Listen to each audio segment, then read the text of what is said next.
There we go. We got it. All right. So we are live. Welcome, everybody, and welcome everybody in the chat. I see John Wayne's in the chat. He says, hey, guys, you're now competing with Aviator at 7 p.m. I did not know that Aviator was doing a podcast again. I guess we'll have to be the better podcast. We got Steven Goodpasture. What's up, guys? Care PPG. Jim Senard is in the chat also. We got Tango Flies is chatting with us. We got Travis D in there. Plainfield PPG.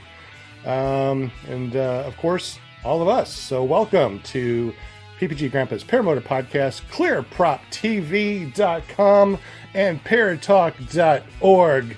This is going to be a wonderful and amazing podcast tonight.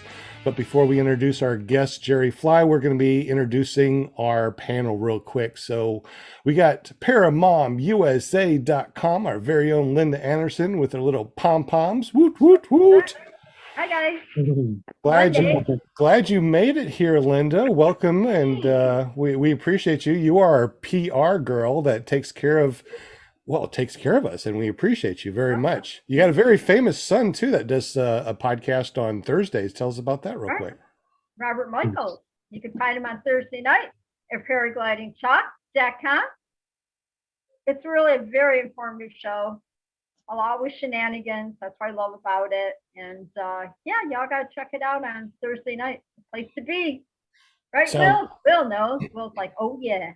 Oh, yeah. Oh, yeah. If you want to be on our show, make sure you get up with Linda Anderson. All you have to do is go to ParaMomUSA.com. Oh, I'm dropping my pom-poms. Oh, no. Don't drop your pom-poms. I know, they fell apart. Oh my goodness. You need better pom-poms. I tell you what, we're going to be giving away a shirt tonight, so make sure you just don't sit in the background. We want to make sure that you do interact with us. Let us know that you're there. Say hi to Will Fly because he's going to be putting you in the spinny wheel of winning things. Speaking about Will Fly, willflyppg.com. How you doing, buddy? Glad that you made it here today. Doing good. It's good to be here. Can't fly, but I can talk about flying. There you go. Now you do a lot of videos and stuff like that. How do we get up with your videos, and how do we see your shenanigans? You can just look me up on YouTube, Will Fly, or just go to willflyppg.com. New video coming, I promise. I've just been concentrating on growing my hair out, so it's looking good. I'm growing my hair out too. Look at this. I got yeah. Really growing it out. Yeah. I'll be talking about that on some other media later on, but not tonight. So thank you, Will Fly. Appreciate it. Linda, glad that you're here. And of course, if you want to be on our show, just make sure you get up with Linda Anderson. Just go to ParaMomUSA.com. It does forward to her to her Facebook page. And then just say, hey, I want to be on ClearProp TV or PPG Grandpa's Paramotor Podcast. We also got Jim from Canada. Hey, what's up, buddy? The only person I know that smells his money and goes, maple syrup. How you doing, Jim? I'm sure everybody loves the smell of their money. Oh, yeah. But, when yours smells like maple syrup, it's even better than the money smell, right? That's probably true. Now, real quick, you're over 100 flights. How many flights are you on right now? I'm at, I believe, 104. 104. Awesome. You also been helping us with all sorts of cool multimedia stuff and printing stuff. You printed out the Paramotor calendar at paramotorcalendar.com. We're going to be doing some more this year. You print out decals, which is decals for you people here that don't know the Canada slang. How do we get up with you if we want something printed? You can connect with me through carepp.com, or you can check out careppg.com, which is my YouTube channel, and I'll connect with it. Awesome. And if you didn't get that because you were going in and out, it's carepp.com. Thank you very much. We also got Eric from ppglear.com. What's up, buddy? Hey guys, how you doing? Welcome to Monday. It is a fabulous Monday. I absolutely love it. You do a show on Tuesday with Shane, right? Tell us about that real quick. We do. It's Shane, it's Will, it's Mark, and it's myself. And we try to come up with some educational stuff for newer pilots or just any talk that we want to talk about on Tuesdays. That's awesome. And how do we get there on Tuesday nights? You can go to ppglear.com or look under the Tuesday Night Hangout on YouTube. Awesome. Your wife does a podcast too, all about girls and girls just want to fly. Could you tell us about that since I don't see Jade here tonight? Yeah, she does the Girls Just Want to Fly podcast on Wednesdays, and you can find her at paramotorgirl.com. And she has anything from actual astronauts that's gone up to space to females that want to fly and have not yet. So it's kind of a full spectrum of any female in the aviation industry. Awesome. And how do we get up with her on Wednesday nights? You can look her up, paramotorgirl.com or flyingflamingo.com. Awesome. Well, thank you very much. But it's not about us. It's not about me. It's not about the panel. Tonight's about Jerry Fly. Jerry Fly is an amazing paramotor pilot. Not only does he fly paramotors, but he got his instructor rating, so he does that also. He's also a dealer. But tell us a little bit about yourself, Jerry, and how you got into paramotors. Well, I did it like most people. YouTube. I was originally going to be looking at getting my pilot license. At the time, I couldn't afford it, so started looking for alternative ways of flight. And a lot of people come across Tucker Gott first, right? I came across Andrew Fuller first. Started watching all Andrew Fuller's videos. And then I watched Dell's videos. I watched Captain Kurt's videos. And that's, finally I watched YouTube and watched videos, and probably well over a year before I finally bit the bullet and dropped the funds and actually went and, started to train. So that's awesome. What does your shirt say? I see your shirt, but it's kind of crinkled. Let me see. It's Patriot Paramotor. That's the brand. Yeah, that's the name of the company. So that's your school? Well. That's your school. school? Yep. Okay. It's all about mainly, I guess you could say, it's about God, country, and paramotors is what it boils down to. So, and veterans and first responders. Awesome. Well, do me a favor and let us know a little bit about your school. Shameless plug. Go ahead. You're on the podcast. Go ahead. Yeah, so I will be training at a Hodges field where we have the Bad Apples fly in. And I actually have a class coming up here soon in the next couple of weeks. But yeah, I'm just mainly doing it on the side. It's nothing that I'll be doing full time in the foreseeable future. Unfortunately, I wish it could pay the bills full time. But yeah, I will be doing some classes helping Darren Locklear out at Carolina PPG. We're doing some coalition together, so he might be coming down to help me some down here if I have a big class, or I might be going up there to help him some as well. Okay, and you said that you're going to be giving away a shirt tonight, right? Yep. Red or blue. I got red or blue of these type shirts, and then there's a big logo on the back. All right, guys. So if you're in the chat, if you're watching us, make sure you say hi to Will Fly. Tag him and say, "Hey, I'm here, Will." That way he can put you in the spinning wheel of winning things.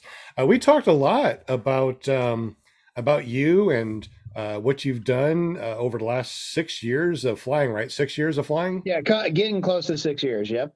That is absolutely amazing. And then last year you went to, where'd you go to get your instructor's rating?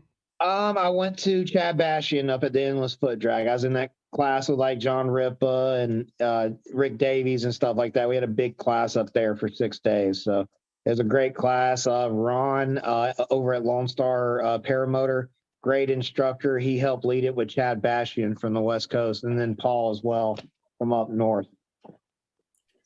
Now, you said that you heard about Andrew Fuller first. Was it his SIV classes or his paramotor with the Sky? When I first got into the sport, or when I was looking at, like, when I found paramotoring on YouTube, it was Andrew Fuller.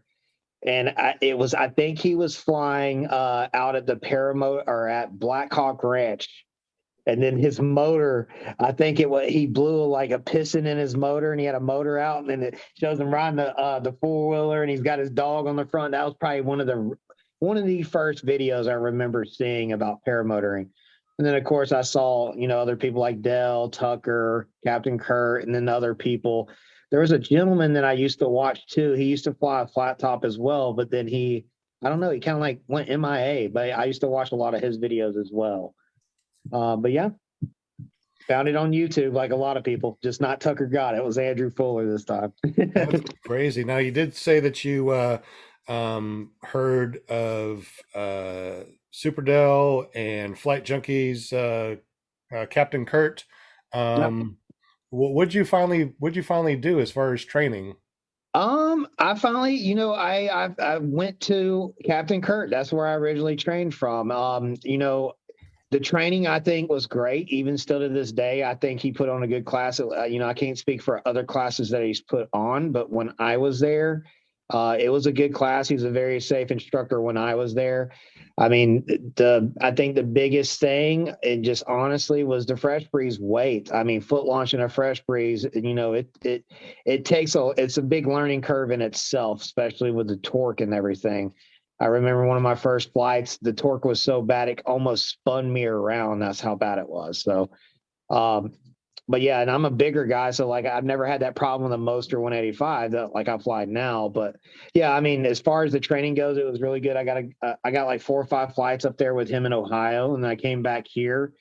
And I struggled a lot here in Georgia, but then I got in the community, and a lot of pilots here in the local community here in Georgia, like my buddy Mike Riley, Nick LeBluff, a lot of those guys helped me, move further and start launching easier. And then I eventually sold the Fresh Breeze, and I was one of the first people to have a Adventure Pluma in the States.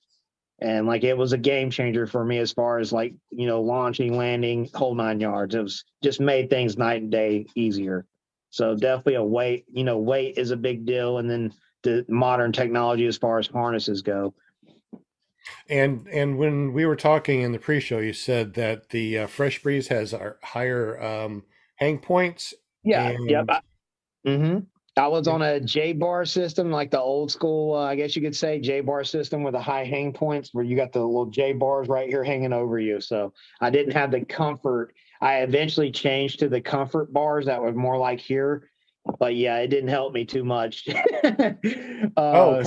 Comfort bars like the Flat Top or the Angel?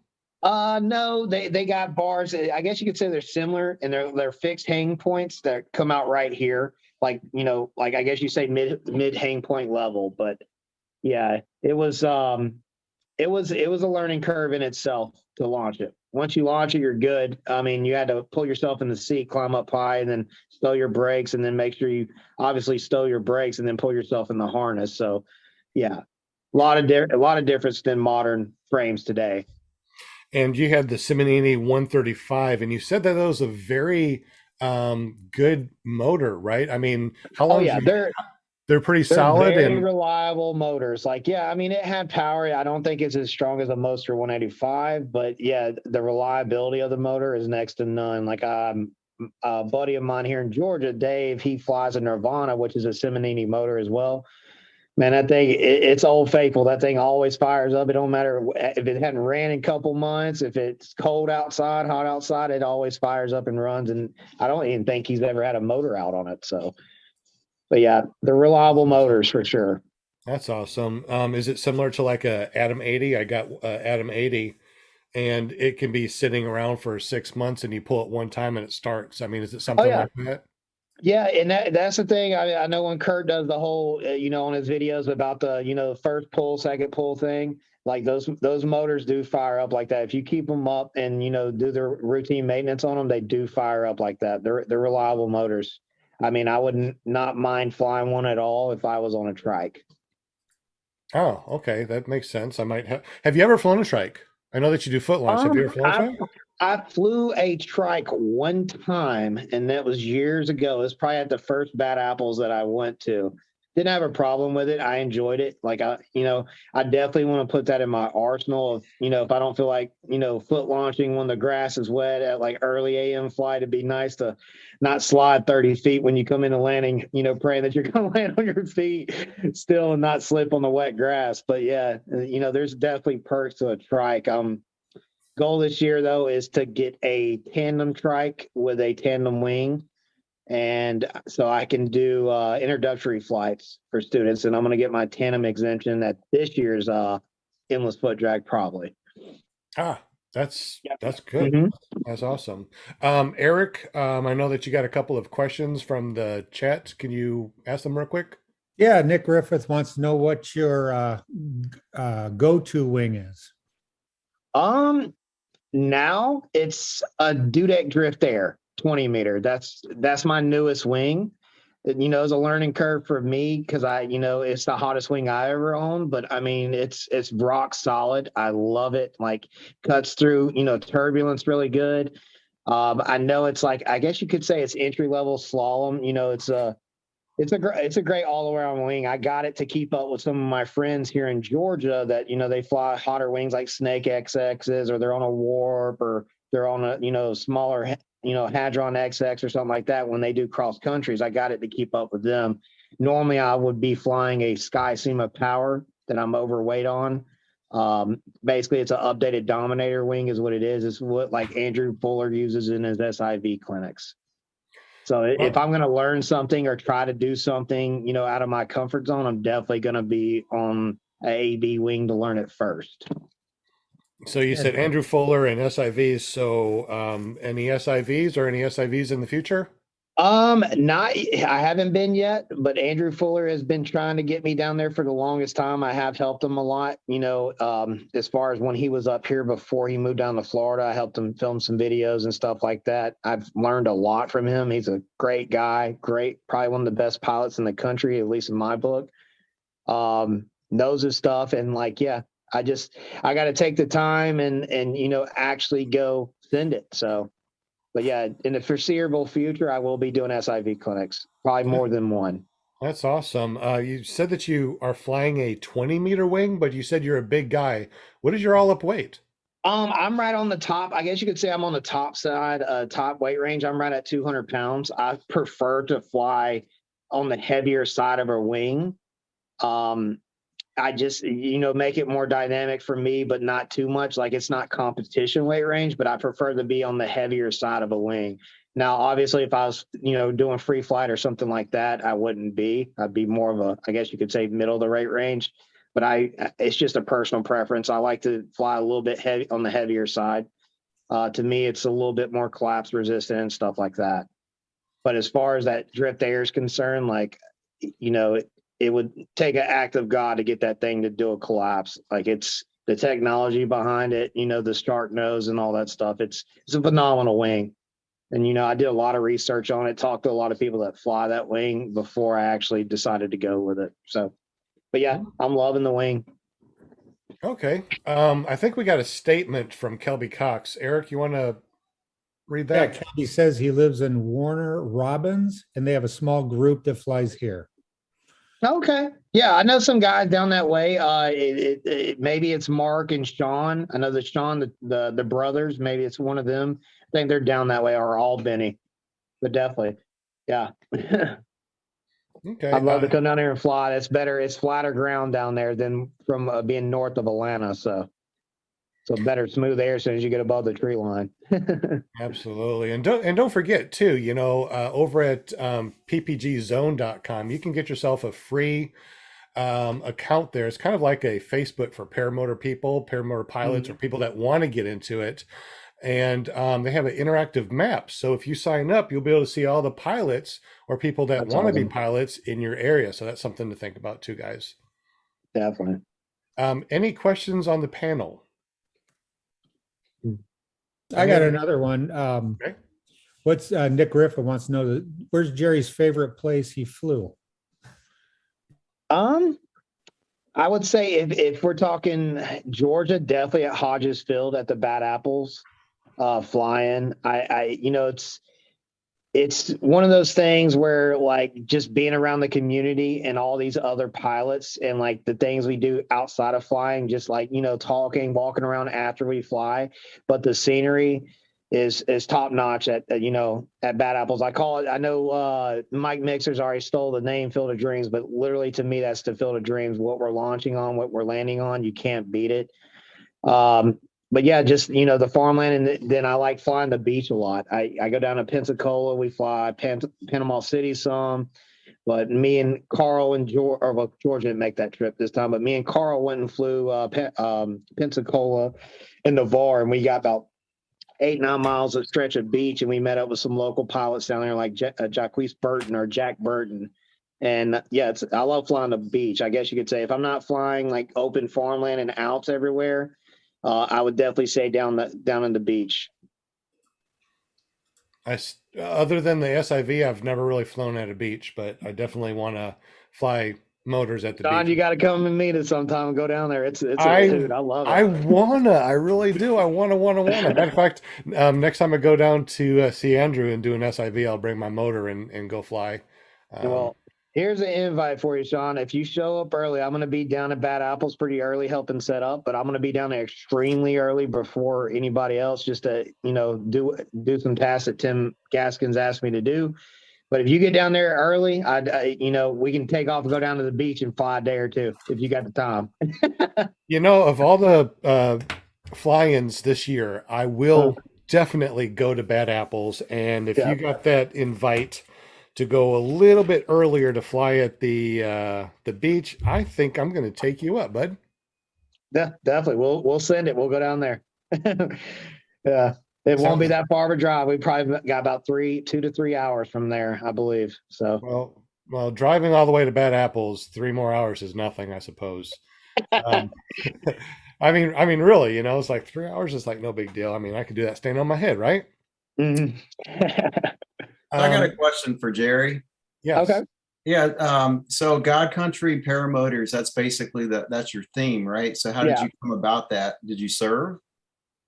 No, unfortunately, I didn't have the opportunity to serve. I wish I would have, but my brother did. My brother did a couple tours in Iraq and almost died in Iraq. And I'm a real big, I'm all about patriotism and stuff like that. I'm all about, veterans, first responders like police officers and, stuff like that. I get that question a lot because I guess maybe the haircut or something, people ask that I serve or not. But yeah, I got family members that have. So I hold it dear to heart. And, I'm a real big fan of like Resurgence PPG and what they do over there. So yeah, that's where I guess you could say I came up with the name. And then, obviously, if you can see close enough, the prop is in the shape of a cross. Right on. So, yeah, definitely. So, it's one of those things that I make jokes all the time that, when I fly, I pray a lot more. Because I'm up there sometimes I'm like, man, I'm up here. I'm just like looking around. I'm like, man, I'm held up here by some strings and stuff. I'll start praying. Yeah, who else are you going to talk to? Yeah, but yeah, that's where it came up from. It's some of my favorite things. I love my country, I love God, and I love paramotors. So right on. And yes, Resurgence PPG rocks. I haven't said it. Definitely. Absolutely. Do you know a guy named Dave Miriam? Yeah, Dave's one of my good buddies that fly locally. I was just with him this past weekend. He wants to know who Jerry's favorite PPG flying buddy is. Well, then it should be Dave. But locally, yeah, it's my go-to. We're like a tripod. It's Dave Miriam and Mike Riley. And Mike Riley does the Paramotor Co. T-shirts. If y'all been seeing those around. But yeah, I mean, I got a lot of friends all over the country, like Sean Hayden, Darren Locklear, Carl and George down in Florida. I mean, you name it. That's the beauty about this. You meet so many people from different walks of life and you make, everlasting friendships with people like this, and it doesn't matter where they come from or what they did or in their past. It's, it's all about the community. So something I love about this sport, even when we're not flying. So it's, I've pretty much, I guess you could say locally, I've lost all my friends that don't fly paramotors. I only hang out with my fellow pilots. like for example, when I go out this coming up weekend, me and Dave is going to get a beer and hopefully Mike Riley and whoever else wants to join. I hadn't invited no friends outside of pilot community. So nothing wrong with that. I understand. I'm there with you. It's like, I understand. That's what I love about getting people on the show, and I go out, I look for my guests, like who can I put on there or whatever, because some of them, I'm not going to say no names or anything, but it's so gratifying. I get these guys on here that are like, oh my God, I don't know if I can go on there. Nobody knows me, this and that. Once they get on there and kind of break the ice, because I tell them it's all about just helping each other, giving Definitely. each other advice. It's not Yeah. about who's better than who. That's why we do the show. And Mm, I tell you what, the transformation, once, I get these guys, I get them out, they come on there and then they figure out, oh my gosh. Then people share where the fly-ins are at. And then pretty soon, they share their YouTube slides, where they fly and stuff. And it opens up a whole new world for them. And that, to me, I don't even fly, but I just love doing this because it's very gratifying. And like you, Jerry, yeah. I love my country and I love God and everything. And yeah, this is where I like to be. You guys are my peeps, man. That's it. Definitely. We're your Yeah. peeps and you're our peeps, definitely. There you go. For Parachute. sure. Pair of Yeah. peeps. Okay, back to you. Pair of peeps, is that like a pair of socks? Pair of pants? Pair of pants? Pair of gloves? Parachute, whatever you want to call it. Yeah, you guys rock. You all do. Sounds awesome. I learn something every time. Every time I get a guest on the show, I learn something about them and everything. And it's all good. It's all good. Well, thank you so much. Thank you, Jerry, for coming on the show. I have just had to say that. Definitely. Thank you for having me. And also, too, we're going to be giving away a t-shirt tonight. So make sure you say hello in the chat. Give us that thumbs up if you're able to. It definitely helps a lot. So, Jerry, what are some of your adventures that you've done? I'm sure that you've flown some sort of adventures or cross countries that, was just wow and awesome. And tell us about that if you're able to. Definitely. I'm more of, I guess you could say I'm more of a, cross country pilot, views pilot. I'm not a big acro person. I love to watch my buddies do acro and watch them do it safely, take pictures of them doing it. But I would say like beach flying, like me and Carl probably flew, I would say probably about 300 miles in about 4 days when we were down at the beach. I mean, we hit it perfectly with the weather, the wind direction. It was a great time. I would say getting above the clouds a few times that I have, I guess, a few times that I have, one of them being at Hodges Field, got above the clouds and it was great. And then the most memorable flight, I guess you could say I had was the last flight of last year's Bad Apples. And it was Dave, it was just to say names, y'all might know some of them, Sean Hayden, it was Glenn Tupper was with us. Phil, Mike Riley, Mike Lang. We had a big group of guys and we went on a very long cross country over the rock quarry, hit the silos, doing back and forth, flying low, but not doing nothing, crazy or dangerous. But I mean, we went on a huge cross country to finish up the flying. And that was probably the most memorable flight I had. Yeah, that rock quarry is pretty awesome with those really pretty colors and stuff. The water and stuff. That was really awesome. I really enjoyed that too. I don't know about the silos, so I guess I missed that. Yeah, they're all past that. Yeah, we found them last year. So it was, it was just watching everybody flying up next to each other. Carl was there. George was there. It was just a big group. I would say about 10 to 15 of us. And I knew everybody by their wing, who they, who was next to me and whatnot. It was a great time, man. It was just, there's no accidents, that last day or anything crazy like that. Everybody came in. The weather was perfect. It was just the camaraderie of it was just amazing. And the fellowship and the community that was there. I mean, for it to be so big and it be so successful and whatnot, it was an amazing time. It's going to be hard to beat it. Awesome. So here we are at 7:30. It's halfway through our podcast. I forgot to ask you, how long do we have you for tonight? Oh, I can be on it. At least another 30 minutes or more. Okay, good. Yeah. Because if you're going to say, a couple hours, don't say that because we probably would. we have been known to go for 4 or 5 hours on a podcast when it's Oh, you know. wow. But that was but that was like when no one's flying, it was during the winter time, COVID and stuff like that. I don't think we're Oh, gonna yeah. do that now. Any questions on the panel or in the chat?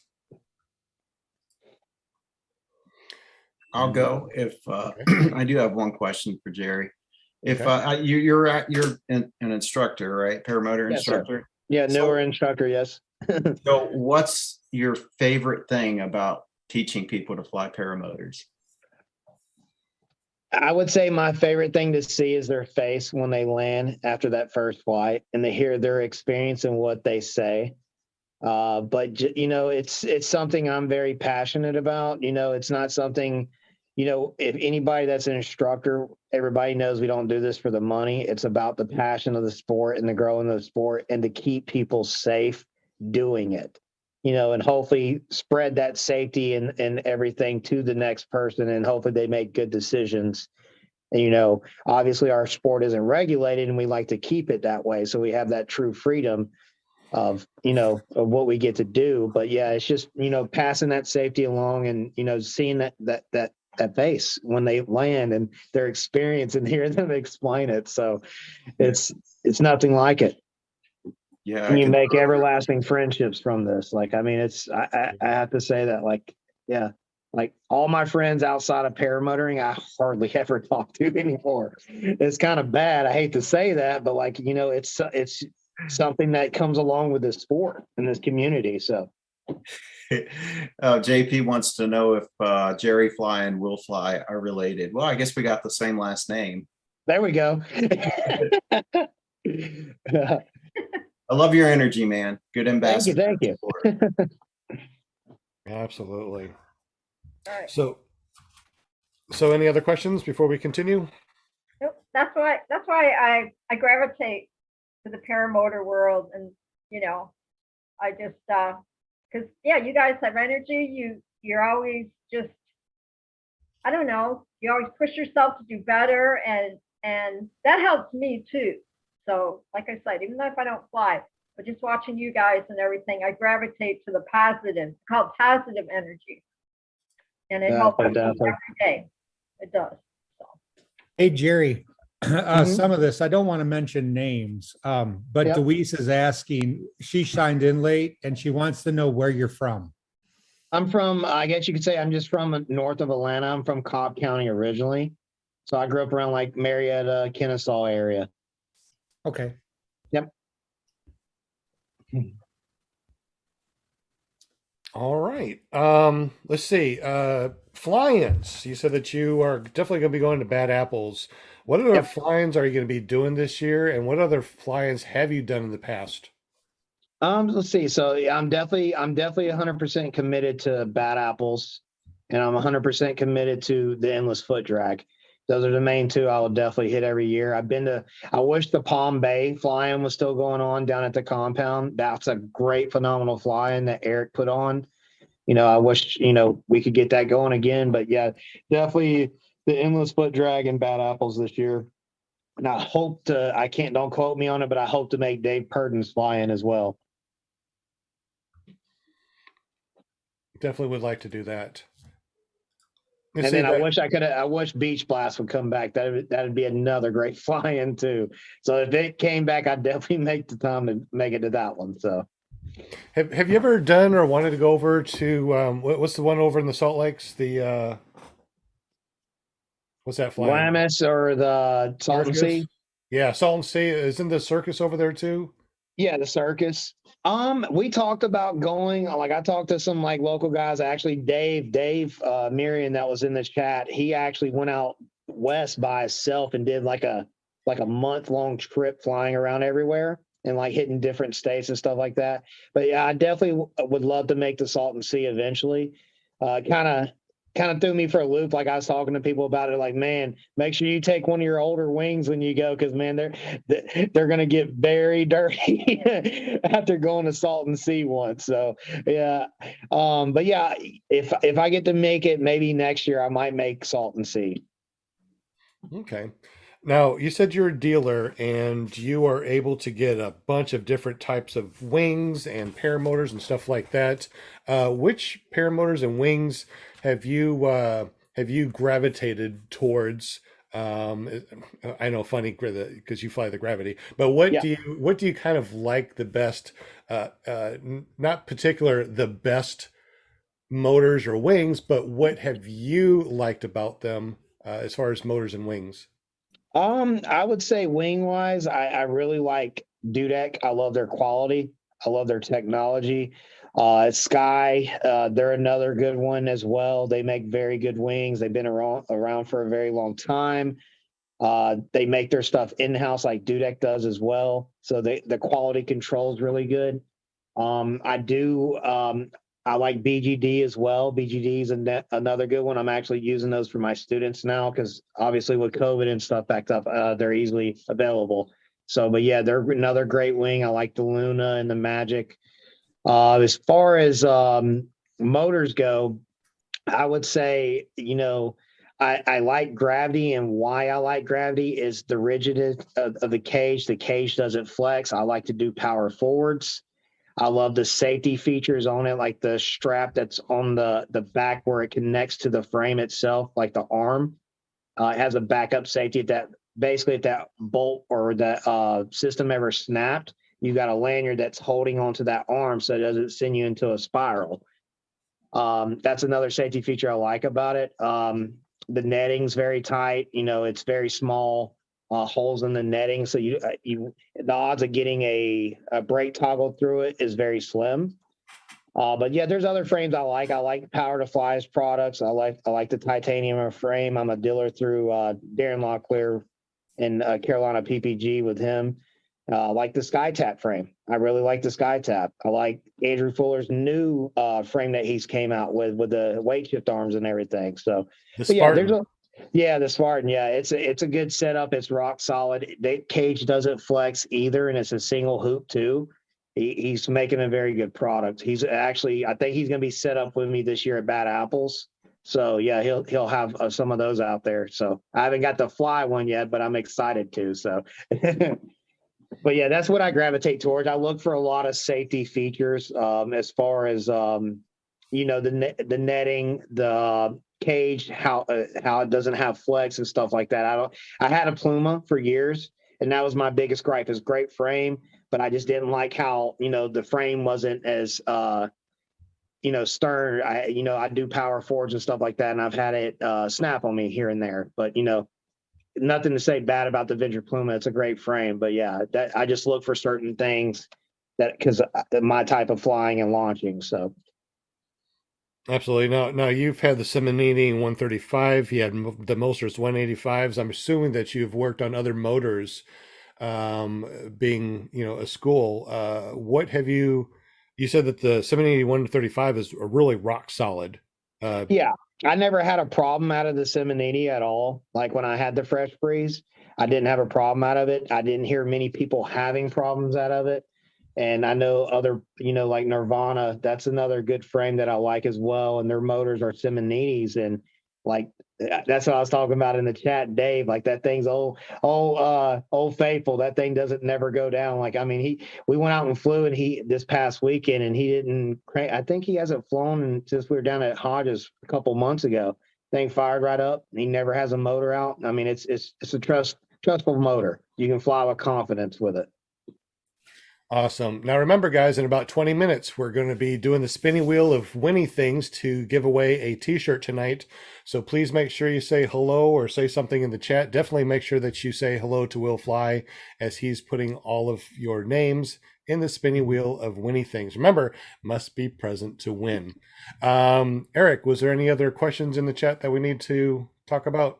Yeah, we got a few questions here. Luis wants to know, has Jerry had any scary incidences in he would like to share?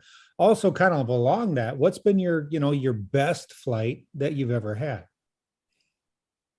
Scary instances. I wouldn't say I've had too many scary flights. Normally I'm a very cautious pilot by nature. I don't want to be a statistic, I guess you could say. So I don't want to be one of those, oh, he died doing what he loved. So, I always want to put the odds in my favor, and I suggest everybody do that.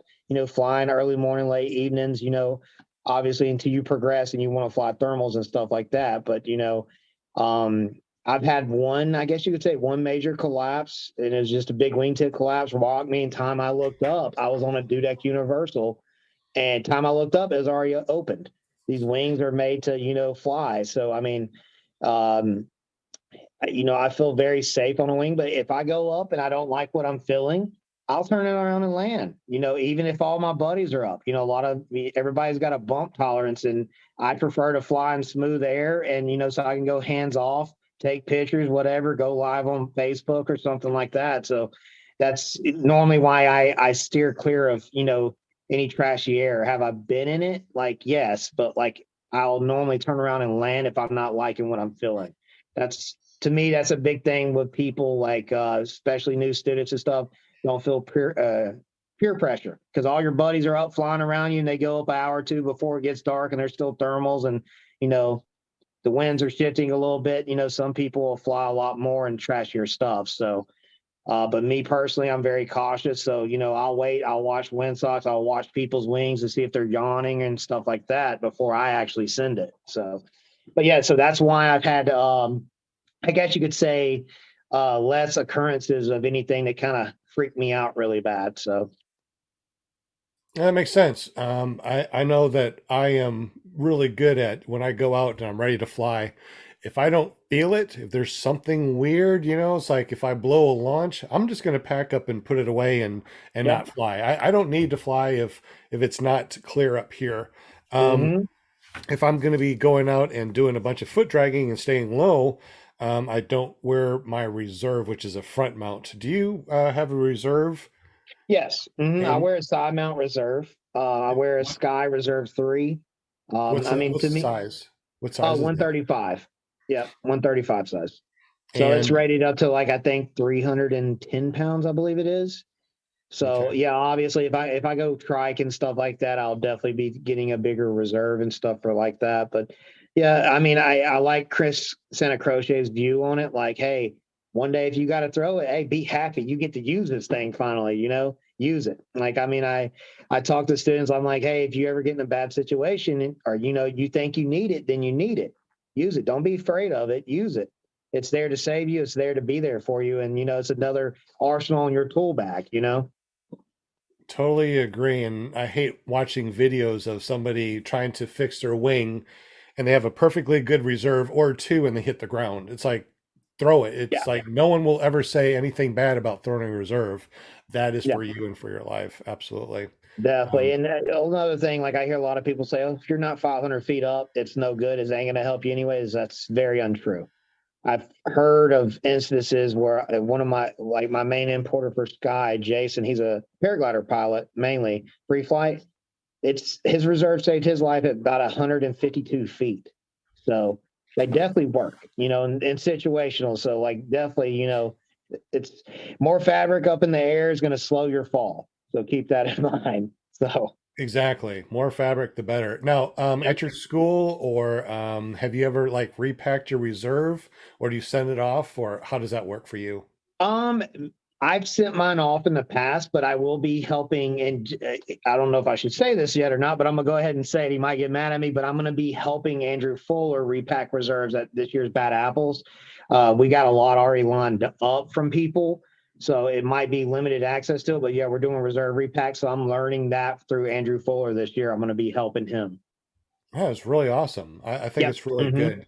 Now you're supposed to get your reserve packed, repacked every year, and your reserve is Hmm. only good for about 10 years. What do you think about that as far as like maybe I don't want to send mine out? I've had it packed for 2 years. Will it still open or is it completely ruined? I'm I just would definitely send it out. You need to let it air out, let it get to that mold of just coming out and open.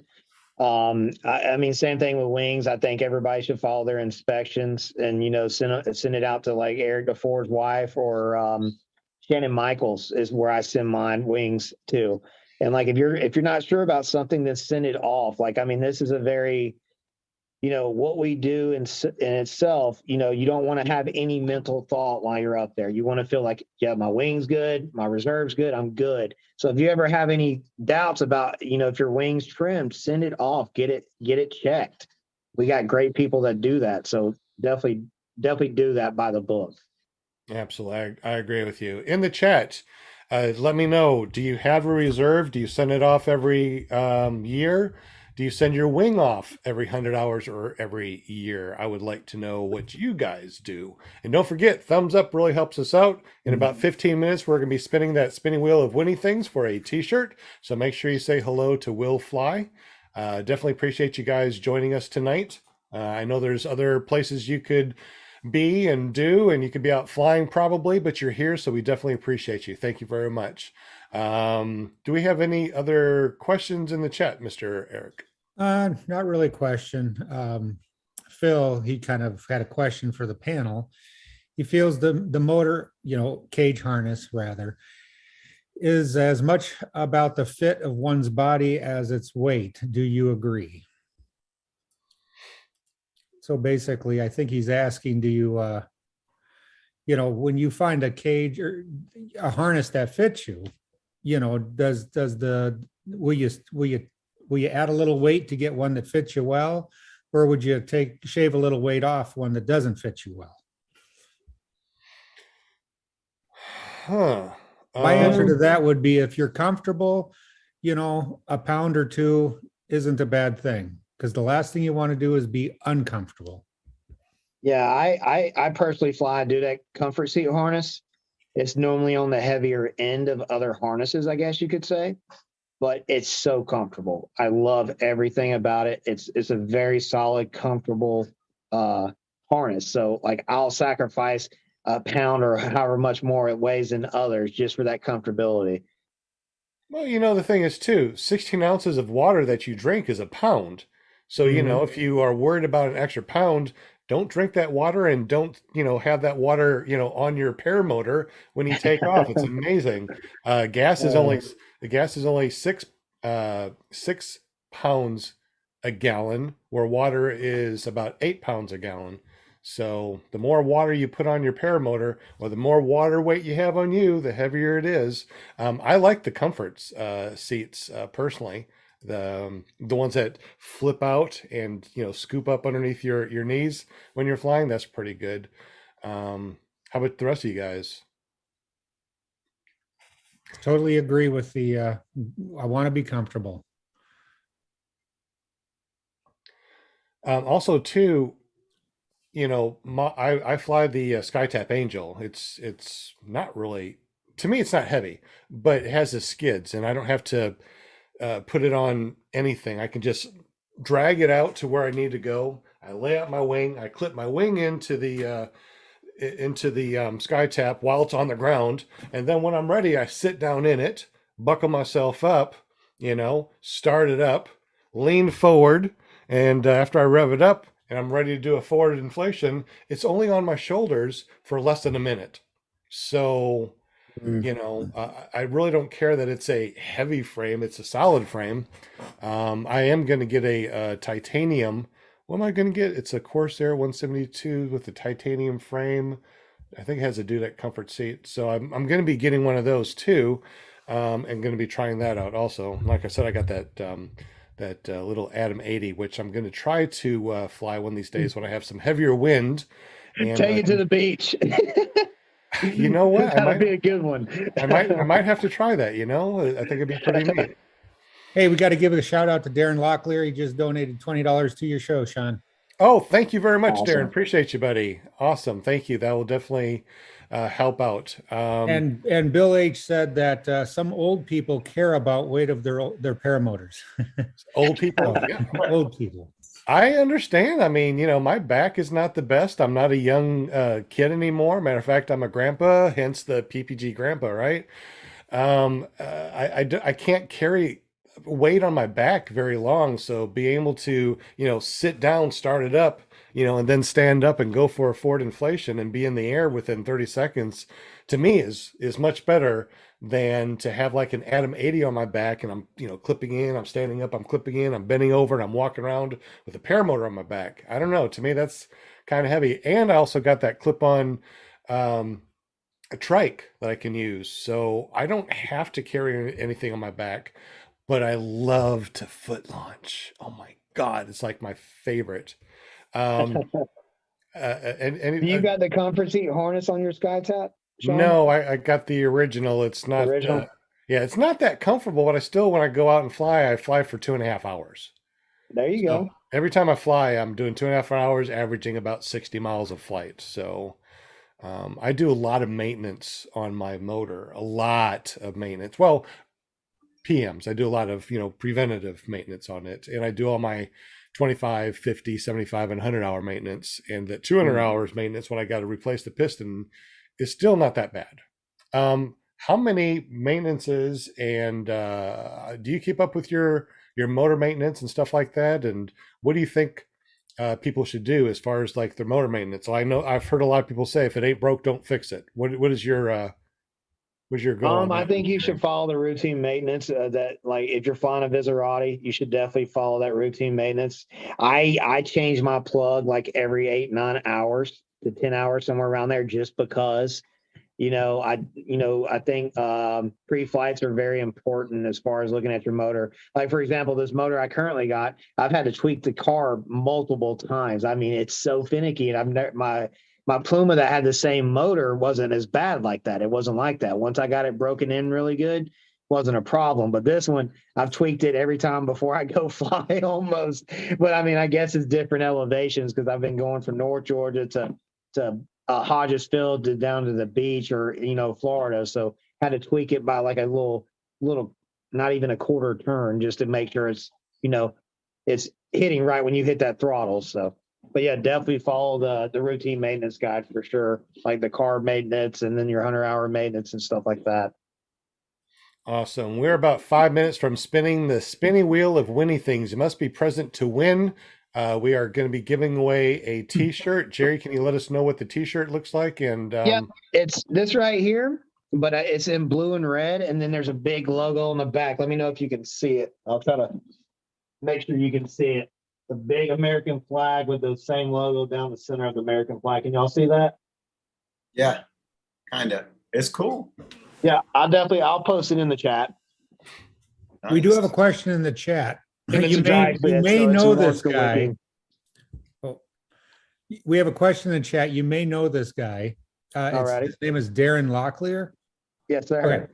He's wanting to know who does your hair. Darren does, actually. I fly up there and Darren does my hair, Nice. Okay. Got the Peaky Blinders comb over with the hard part right here. There you go. Is that Darren Locklear with Carolina PPGs? The same Darren? I believe that's him. Yeah, he's good people. And Phil said that we can't see your butt when you were turned around. Oh, man.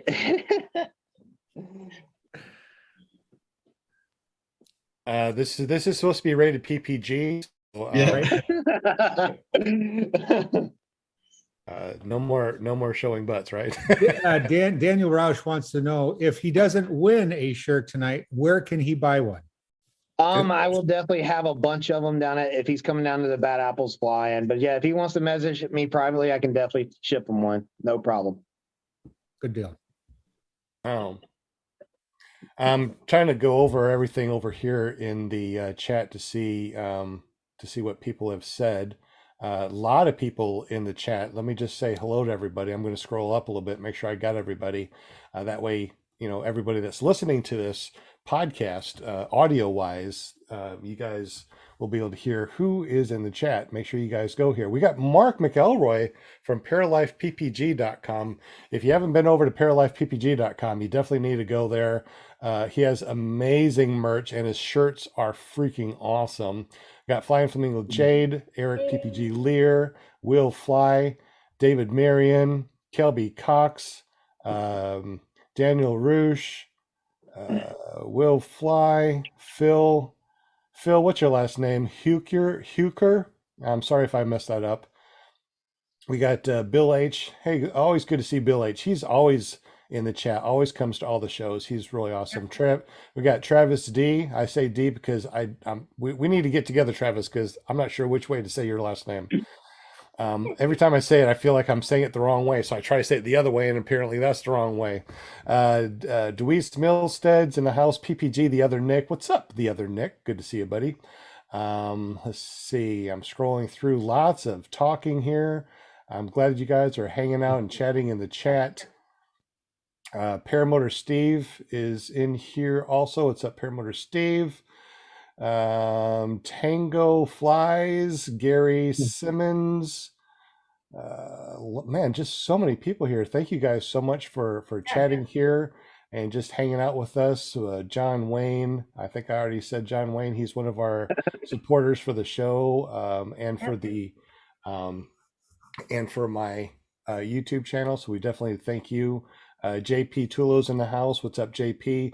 He's in the he's in here because he doesn't want to do the spinning wheel of Winnie things tonight. We got Nick Griffith. Nick Griffith won the last time that we did shirts. So congratulations on that. We'll probably win this time too, won't you? So once again, if you guys have not said anything in the chat, make sure you say something. So you're in the spinning wheel of Winnie things. We got Angela Preslick, Tommy Sutherland is in the house too. Yankee Paramotor, Slow Days. Man, just so many people are yapping and oh, Walter from Down Under. You know what that means? Walter is here from Australia. That means tomorrow. Awesome. Tomorrow is a go. We are okay. There will be a tomorrow. Thank you for being here. David Ruff is in the house. What's up, David? Good to see you, bud. Let's see. Just tons of chatting. I wish I could.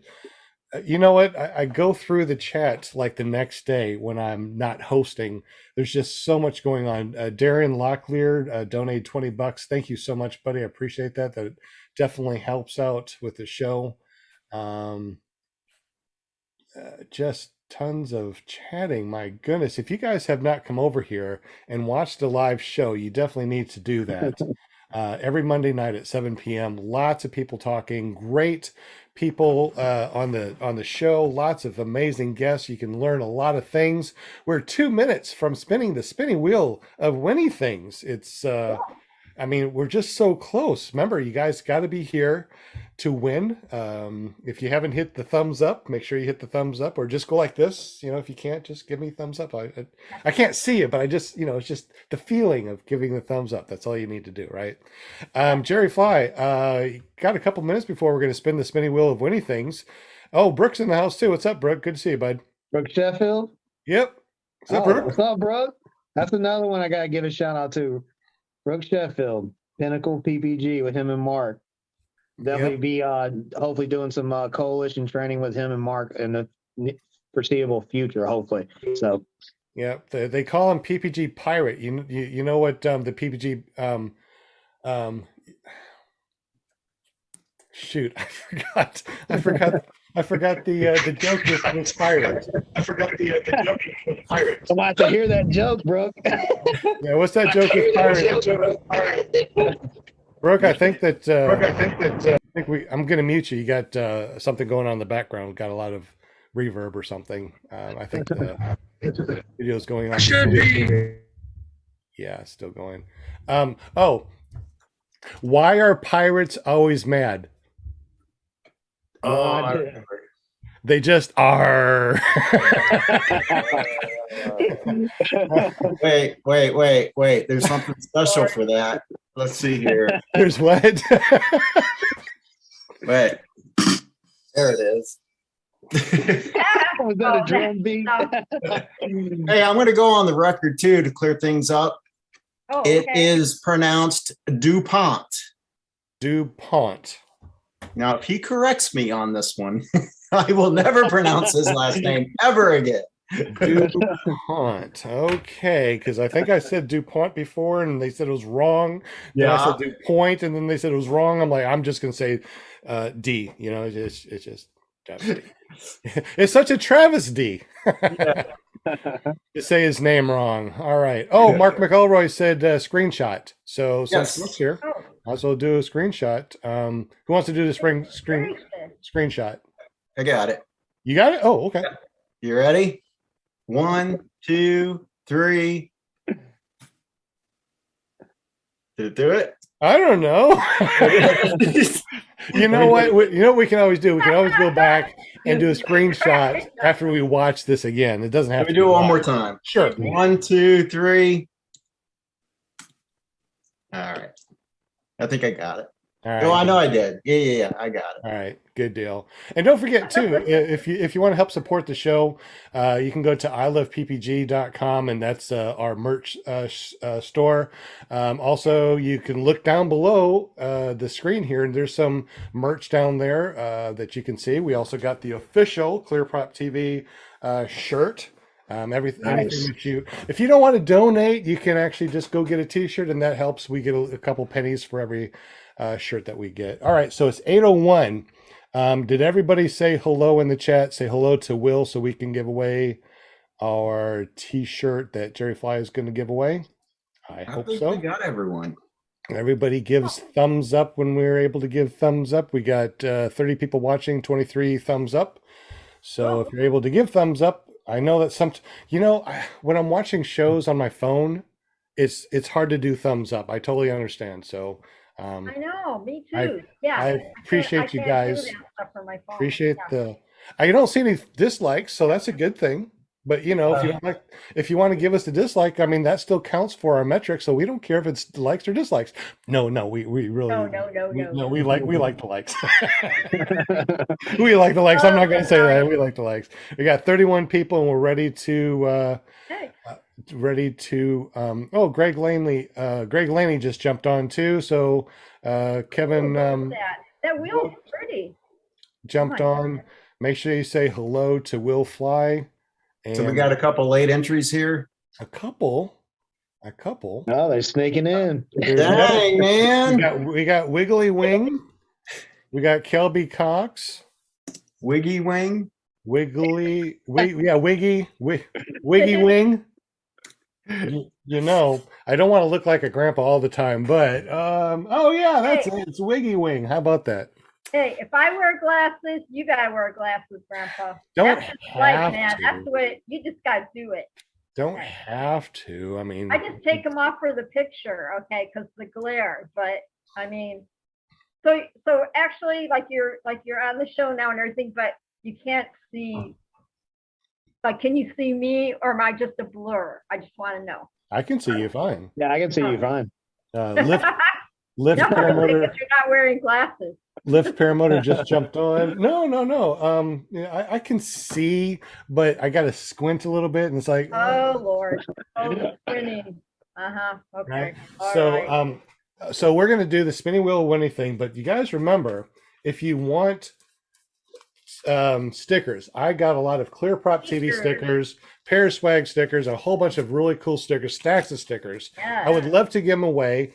If you want some now, just text me and say, hey, I would like a sticker. Just send me your name and your address, and I'll send it out tomorrow so you're going to get stickers. But I'll also bring them to Bad Apples. So, Okay.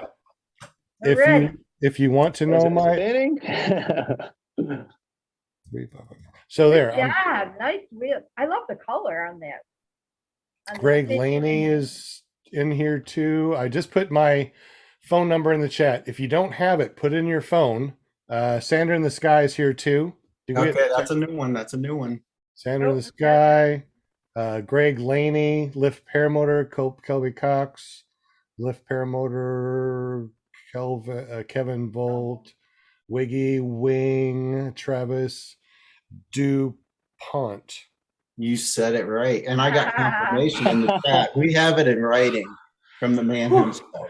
I said it right. Oh, It's not a Travis D anymore. We don't need no more Travis D's. Thank you, chatters. I have to give a shout out to my chatters, my viewers. Appreciate you. Much love. Appreciate you. Awesome. Monday night rock.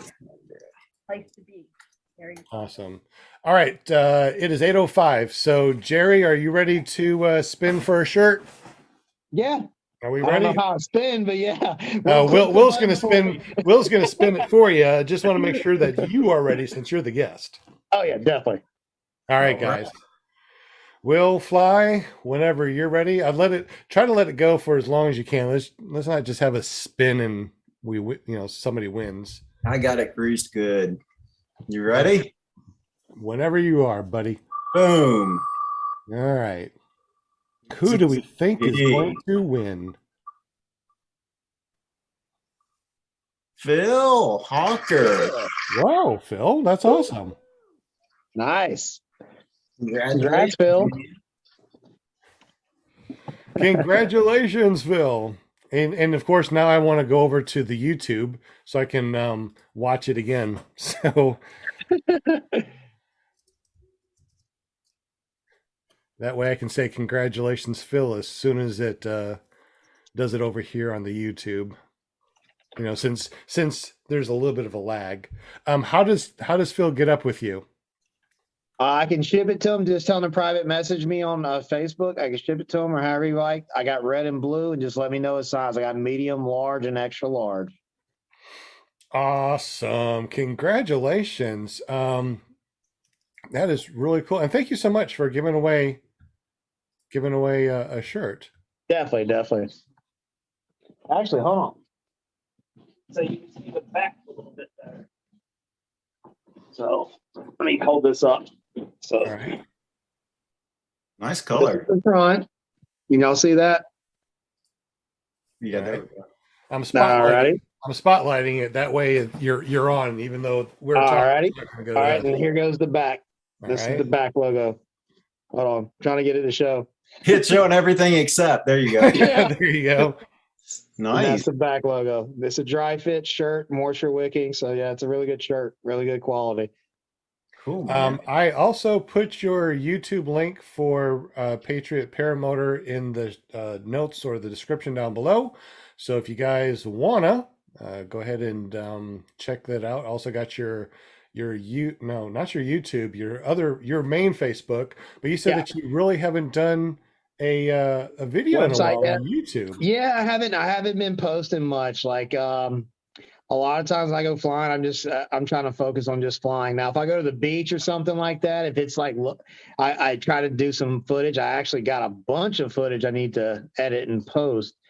But yeah, if we're flying locally, I just, send it with the guys, and I might take some pictures from my camera, but that's about it. I'm just focused on, flying. So. Awesome. Well, do you have any more time with us, or do you need to go? Oh no, I'm good. I think the wife is going to be making dinner soon, but yeah, she hasn't said anything yet, so I'm good. And I can hang out for a little bit. All right. So what I'm going to do, guys, is I'm going to set up the link that you guys can jump on. We'll do an after show, which is always fun to do. So in the comments, I have put the direct link, which means that if you just click the link, it'll automatically put in the meeting ID and passcode, or I also put in the actual meeting ID and passcode. There is I did turn on the waiting room. So as soon as you jump on, I will have to let you in, because one time we didn't do that and somebody jumped in and it was not a good thing. You guys remember that? I don't want to ever remember that. That was totally awful. So Yes, here we go. I remember. So join us on Zoom for the after show, which will also still be streaming live. So you guys can jump on, you guys can say whatever you want to, make sure we stay PPG rated. We don't want to, throw the F-bomb out there too much. And we can talk about paramotors until Jerry's ready to go eat. Yeah, I got another, I think, 15 minutes. The wife just kind of gave me the nod. About 15 minutes. So yeah. You got 15 minutes, dude. You know how that goes. All right. Well, first of all, thank you very much for joining us tonight and being our guest. Learned a bunch of stuff. That's what it's all about. And before we let people in, if you would like to just tell us about your school again, how to get up with you. Yeah, That'd be you can awesome. private message me or you can call me on my phone. But yeah, private message me on Facebook Messenger, Jerry Fly. Go to Patriot Paramotor on Facebook. Facebook, you can message me from that side as well. And yeah, I'll be planning future classes, hopefully with Carolina PPG. We're going to be doing some coalition and possibly Brook too. So me going up there helping out, or them coming down here helping me at Hodges Field where I train from. So, but yeah. It's something we'll plan. I can do weekends or I can just plan to take off for a 7-day class. So just all about planning. Got to take off from the full-time job to do the passion. So Exactly. Any other questions on the panel or in the chat that we didn't see before we do our after show and just talk about paramotors? No more questions. No more questions. All right, so we are officially in the after show. Jerry, thank you so much, like I said, for being a guest. If you guys want to jump Thanks for on, having you me. guys. Oh, absolutely. I mean, it's awesome. And now, because you're on our guest chat, anytime that you want to every Monday night, if you're free, if you have no flying and no school, you're more than welcome to jump on and be our panel members. Matter of fact, anybody I'd love that to. wants, yeah, absolutely. I mean, this is how we get panel members. They were a guest or somehow hooked up with us. I don't know how they hooked up with us. I mean, Linda's never been a guest, but here she is. I mean, part of the Exactly. team. I don't know how she did that. I know. It's been like 2 years now. Yeah, Brooke was a guest, and he actually gave out free CBD oil for everybody, which was really awesome. And thank you again, Nice. Brooke, for that. I know that you probably Wish I forgot. would have missed that one. I can't believe you missed that one. Yeah, Like every Bro. Monday night. Bring me some of the bad apples, brother. Absolutely. Yeah. So now that we're in the after show, what paramotor stuff do we want to talk about? One of the things I would like to talk about, especially since Eric is here, is printing out things 3D on a 3D printer for paramotor stuff. Has anybody done that besides Eric and I? And if you did, what have you made? Eric, have you done anything lately with your 3D printers for your paramotors? I know that you're trying to do the skis and the mounts and stuff. Do those work out? Yeah, I scrapped the ski one because of weight issues for the strength, and I actually sent them off to a designer to fabricate them up for me, and I'll have them by next winter. As far as 3D printing, we've been doing the chase cams. I'm starting to work a little bit more with the flexible filament, but I haven't, as far as the paramotor stuff, I just do the paramotor chase cam ornaments, not meant for flying, legal stuff there. What do you mean? Liability issues. No, I mean, So I just say that they're chase cam ornaments. Oh. If you choose to put them on your paramotor and fly with them, that is up to you. But liability issues, I don't put them out there as chase cams. But yeah, those have actually, I use mine quite a bit. Jade used hers quite a bit. Mark McElroy, he has broken his. I sent him out some replaceable parts.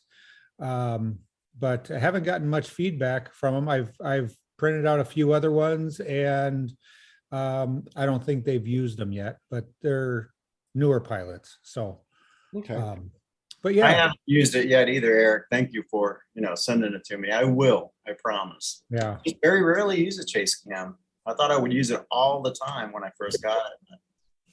Yeah, no, I mean, there's certain times when we want to use them, and there's certain times when we don't want to use them. So, Yeah, I like to use chase cams, but since I found that that magnetic thing that will connect to my wing and show the wing, look down from the wing, that seems to be really awesome. Not only that, but with cool, my yeah. 3D, no, the camera. Is it 3D camera? 360 camera. Insta 360. 360. Yeah. So when I have the 360 camera on a long stick, I can put that way behind me like this and do amazing shots. And I can bring it down underneath and show me flying from, below, so you can see my feet and wing. It's really, really awesome angles. Any crazy angles that you guys Hey, have? Sean, I'm glad you brought that Insta360 up. Yeah. What is ways that you have been using it to, like, as far as like, I normally stick mine. That's my favorite camera to use, but I've broke multiple of them until I got this new one with a metal case where it doesn't screw into the actual camera. Uh-huh. It screws into the metal case. So I forgot I had it under my leg, and then I like pulled it in and then go in for a landing. My older ones when they first came out, and then I'd come out of my seat to land, and then I would snap the camera off, and it'd fall about 30, 40 feet. So Oh. what is ways y'all have been stowing them after the fact? I got to the point on my Pluma, I had the selfie stick like taped and zip tied to my arm, and I would just pull it in. But now I got my new frame. I haven't figured out best way to put it up and stow it when I get done using it. What I do is the opposite hand. So my right hand is my throttle hand, right? Mm-hmm. I have my Insta360 on the stick in my left hand. So it's just like having two throttles. So I take off with it. Matter of fact, I turn it on with it kind of out like this, so I can get, me running and a shot this way as I'm running and inflating. So it gets a really good shot that way. And then once I get up in the air, all I do is go whoop, right? It's still in my hand. Once I get to the height that I want, put it underneath my leg and do some stuff. So you land with it in your hand like you do with a throttle. That's Absolutely. actually genius. Great idea. Oh, come on, go on. No, really, go on. No. Thank you. When I go flying, hopefully, God willing, this coming weekend, I will definitely be doing that. You can also do too. You can also rivet a little strap that goes around your palm, around your wrist. So rivet, not ribbit like a frog, rivet in a little strap, one of those spongy straps. And that way, if you do let go because you forget it's there, it just dangles down. It's like, oopsies, put it back in my hand, which I would like to do. I've been sticking it in my jacket if it's cold. I've been sticking it in my jacket, and I had like a little pocket on the inside. So I'd stick it in there and zip it back up. I've been trying to come up with ways, and I tried to fit it into the power seat pocket one day. It ain't fitting. So definitely, I'm going to do the whole landing with it in my hand thing. That's great idea. It's safer. It's safer, and also too, turn it on. Uh-oh. Who was that? Was that Brooke? Brooke's always doing that stuff. So yeah, and so turn it on with it collapsed all the way in, right? So when you're running and doing your forward inflation or reverse or whatever, with it in your hand like that, even if you do a reverse, right, it's still right here. It's not going to get caught up in anything. Which if you put it on your helmet or your frame, it seems like it's always catching. If it's in my hands like a throttle, it's fine. Anybody else have any experiences with 360 cams or the 360 cam? I have experience with. I just put it on my helmet. It works great. I've never put it on. I've never put it. No. I mean on occasion, even if I had the GoPro was, I've had problems with the square GoPro catching my lines when I turn around. And on occasion, I'll get the little snag, but nothing big. On the 360, the Insta360, it's nice and round and curvy, there, even though it juts up just a little bit more. I don't have the same problems I did with the GPS. But I haven't actually taken the stick out and used it. I do want to do that because I'm sure you can get some really good shots with that. Yeah, I guess you could just keep your stuff. I got some really good shots with a stick. Like I love the view that it gives you, and then you can just move it to snapshot if you just want a picture snapshot the certain view that you want. So it's really good. Or you just take a screenshot in post editing. That way you're not losing any possible really awesome videos. Like you stop a video, to take a picture, and all of a sudden your wing collapses, you spin around. It's like, man, I wish this was on video. What the hell? Hey, Will, real quick too on what is that? Hey, Eric, what is that website? Is he gone? Oh, he's gone. Thingiverse. Yeah, Thingiverse. They do have the square GoPro. They have a round mount that is snag free. That's free to print. Huh. So I'll print one out. I thought I had printed one out. I don't know where it is. I'll print one out. Maybe I'll print a couple of them out and I'll bring them to Bad Apples. As a what would you call it? Eric, It's an ornament. It's ornament. Ornament. Gotcha. Does anybody have any experience with any larger camera systems, like a DSLR or mirrorless, or? I tried Like to a take my point and shoot? DSLR up there, and I was trying to film. I was trying to take pictures. I was zooming in and stuff.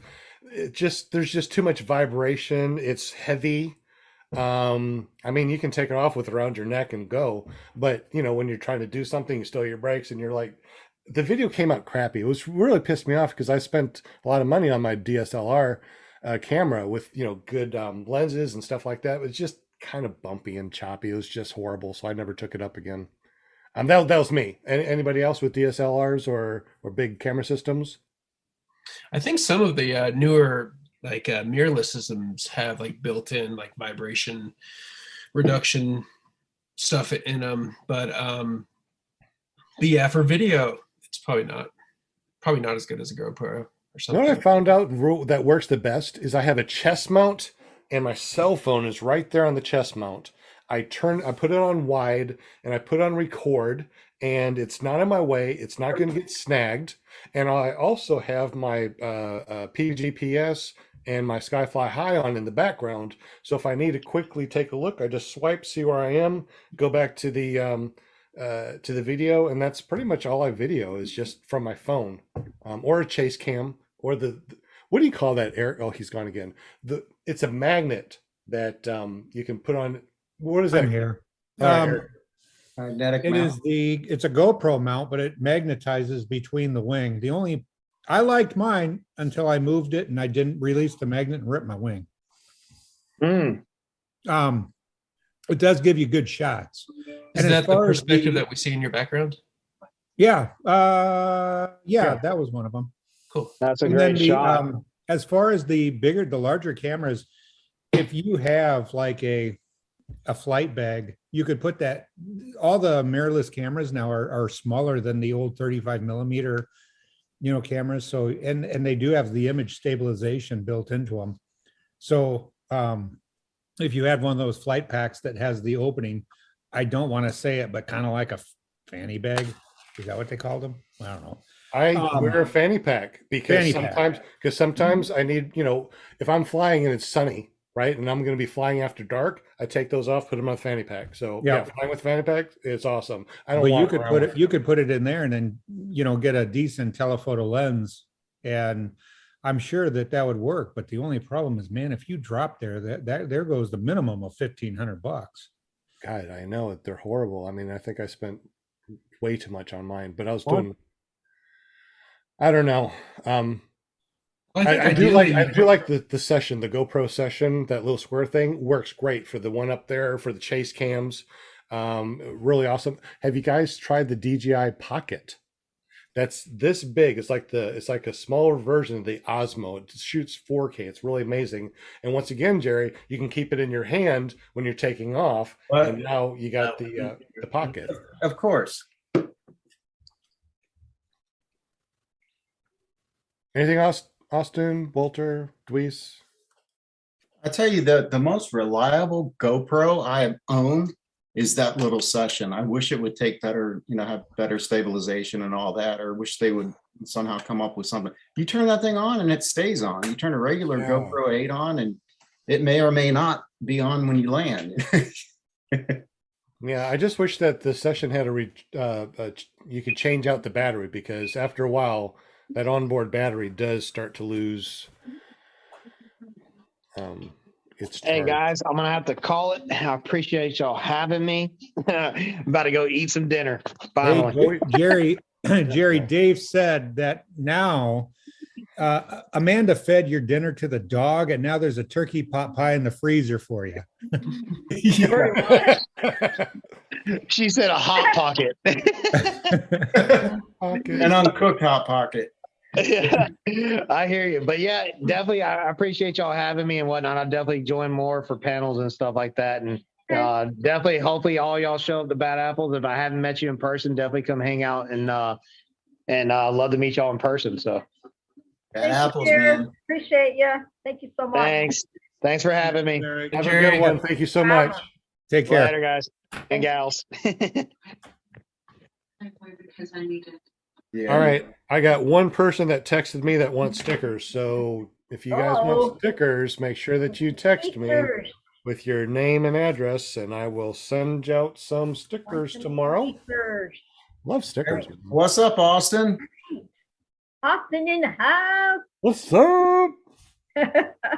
Check out my nice lift paramotor shirt. Isn't that cool? That's right. Whoa, Yeah. whoa, Will, whoa. Like it. I like it. Thank you. Nice. You're gonna be at Bad Apples, Austin? I don't know. I'm not sure yet. I don't know. I might. All right.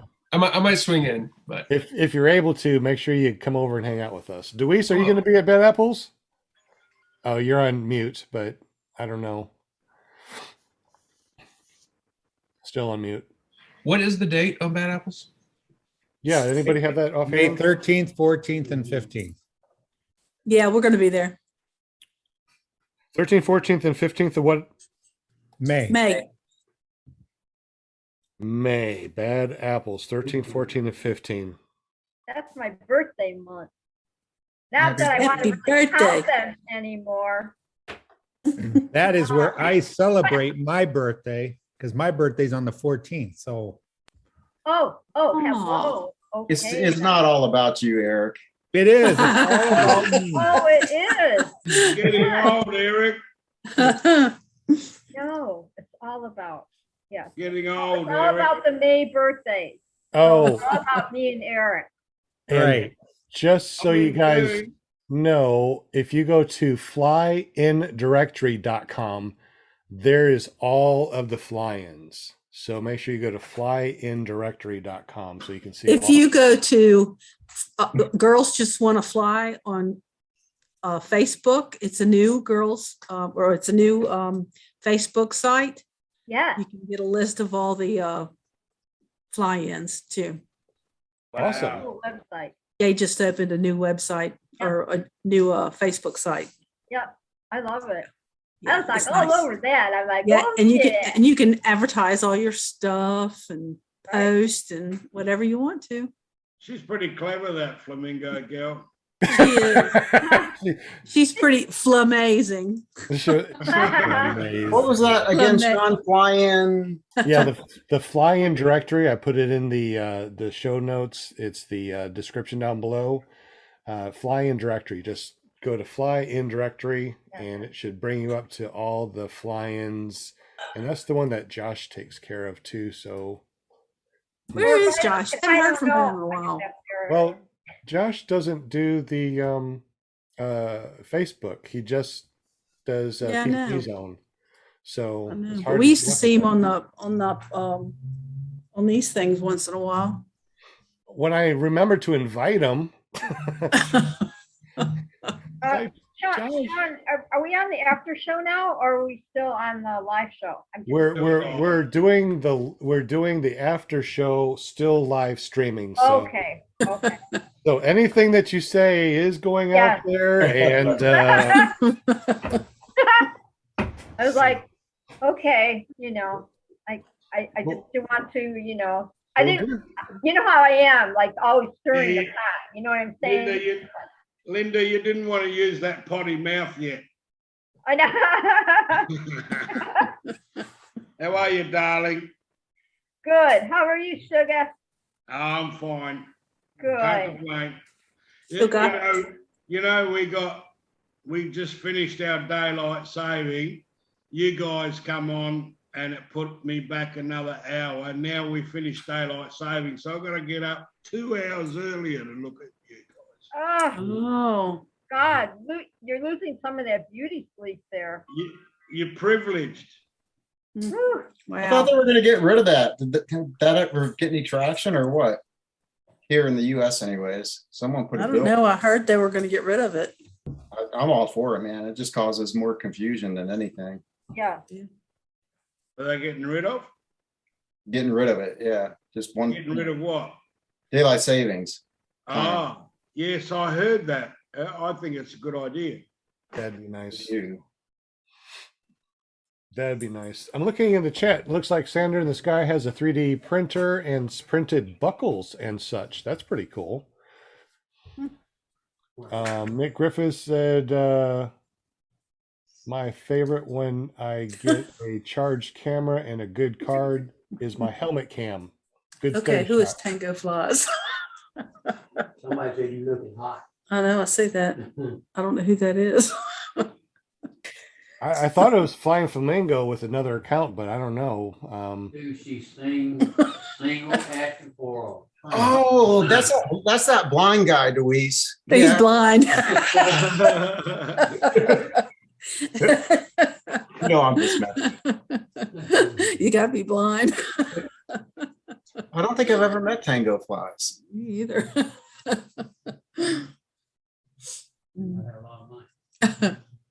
Right. And let's see. I also saw Greg Laney said, how hard is it editing the 360 video content? I know 4K is a bear versus 1080, but how does the 360 compare to those two? Well, I have the Insta360 1X or X, whatever it is. It's the older one. It's not the new one. And I do all my editing in my phone, put everything together in iMovie and render it. And then once I render the video, I'll upload it from there. So I basically do everything on the phone. I also have the GoPro Max, which is the 360, and I like to do that also. Everything's just edited in the phone. I don't really do anything on the computer. When you do those 360 movies, do you put them on YouTube on a separate account, or do you put them on YouTube? I put them on YouTube, yeah, because they if you don't do anything, if you don't edit them, they usually do about 8 minutes worth of 360, and then they put in a file, then they do another one. So every 8 minutes, it's another file. So what I'll do is I will take that one file that looks good, and I won't edit it. I'll just upload it to YouTube in a 360 format. And so you can watch it in VR? Yes. Matter of fact, we're making some training videos like that too, so people can kind of sit in our simulator and put on their VR glasses, and they can see what it feels like to actually take off, what it feels like to fly, what it feels like to come in for a landing. So the simulator is really, really, really good. How long does it take you to upload that file? A file like the full 360 file? Like I said, it's only 8 minutes, and I hit upload on my computer and I walk away. I don't know. But you don't know how long it takes to upload. No, I just I don't want to spend a lot of time editing or a lot of time doing this. I mean, there's just so much for me to do. So I usually will just edit everything on the phone through iMovie, and then just upload it through my phone. Just set it down, hit upload, and walk away. 360 movies, I gotta put it on the computer, so I do an AirDrop from my phone to my Mac, and then upload it from my Mac. I just walk away. I don't know. Wiggy Wing says always use the 360. Wiggy Wing on YouTube. We'll have to go there and check out Wiggy Wing. Let's see. I don't ever shoot any video, hardly. You I'm take a professional photographer, but I just when I'm flying, I typically just like to fly. I typically I mean, I've got my phone on me, so if you see any photos, it's typically just taken from my phone. But that's about it. Very little video, a few photos here and there, but that's why I have a chest mount. I just put it on, I forget it, and I just fly, because I'm looking. I love the flight. I don't want to be, filming or taking out this or doing this or whatever, or if I have video camera on, like the one on the wing or a chase cam, I kind of feel like I need to do more to make the video neat or adventurous. I mean, who wants to just see, me flying? No one wants to see that. They want to see wing overs or something crazy. And I really don't want to do that. I really like, Like Jerry said, Jerry Fly, our guest, he said he just likes to go up, do cross countries, look at everything, and not really much of doing acro. And acro messes up your wing. The lines stretch. Matter of fact, my first wing that I got was 2019 Roadster 3. And after 300 hours plus a couple of SIV courses, never got it wet or anything, and did a lot of acro. That first year when I sent it in, it failed. The line stretch. I was just doing too much on it and flying all the time. Every chance I got, I went out flying. Greg Laney said DSLRs are better for ground footage. If you want a third-person view taken on and off, just set it up and go. Oh, that makes sense. Oh, which reminds me too, if you set up your 360 in the middle of the field or whatever, turn it on, and you take off, remember, you can make it, follow the action because it's 360 degrees. So you can make it follow it, go up and down. So it's like you have somebody actually videoing you when you're on the ground or taking off. Let's see. Who else is in here and what else has anybody said? John, I was going to say, I like to see you in real life and flying together. That would be good. Angela Preslick said, Will, you had me when the Bad Apples was canceled for April Fools. Did you do that, Will? Did you? Oh, yeah.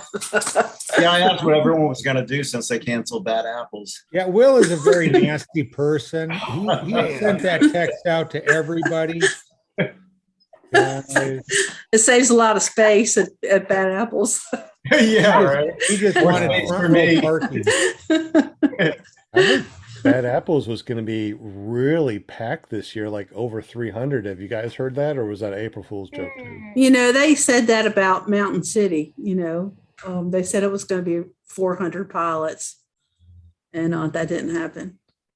Mountain City. They could not fit 400 pilots in Mountain City.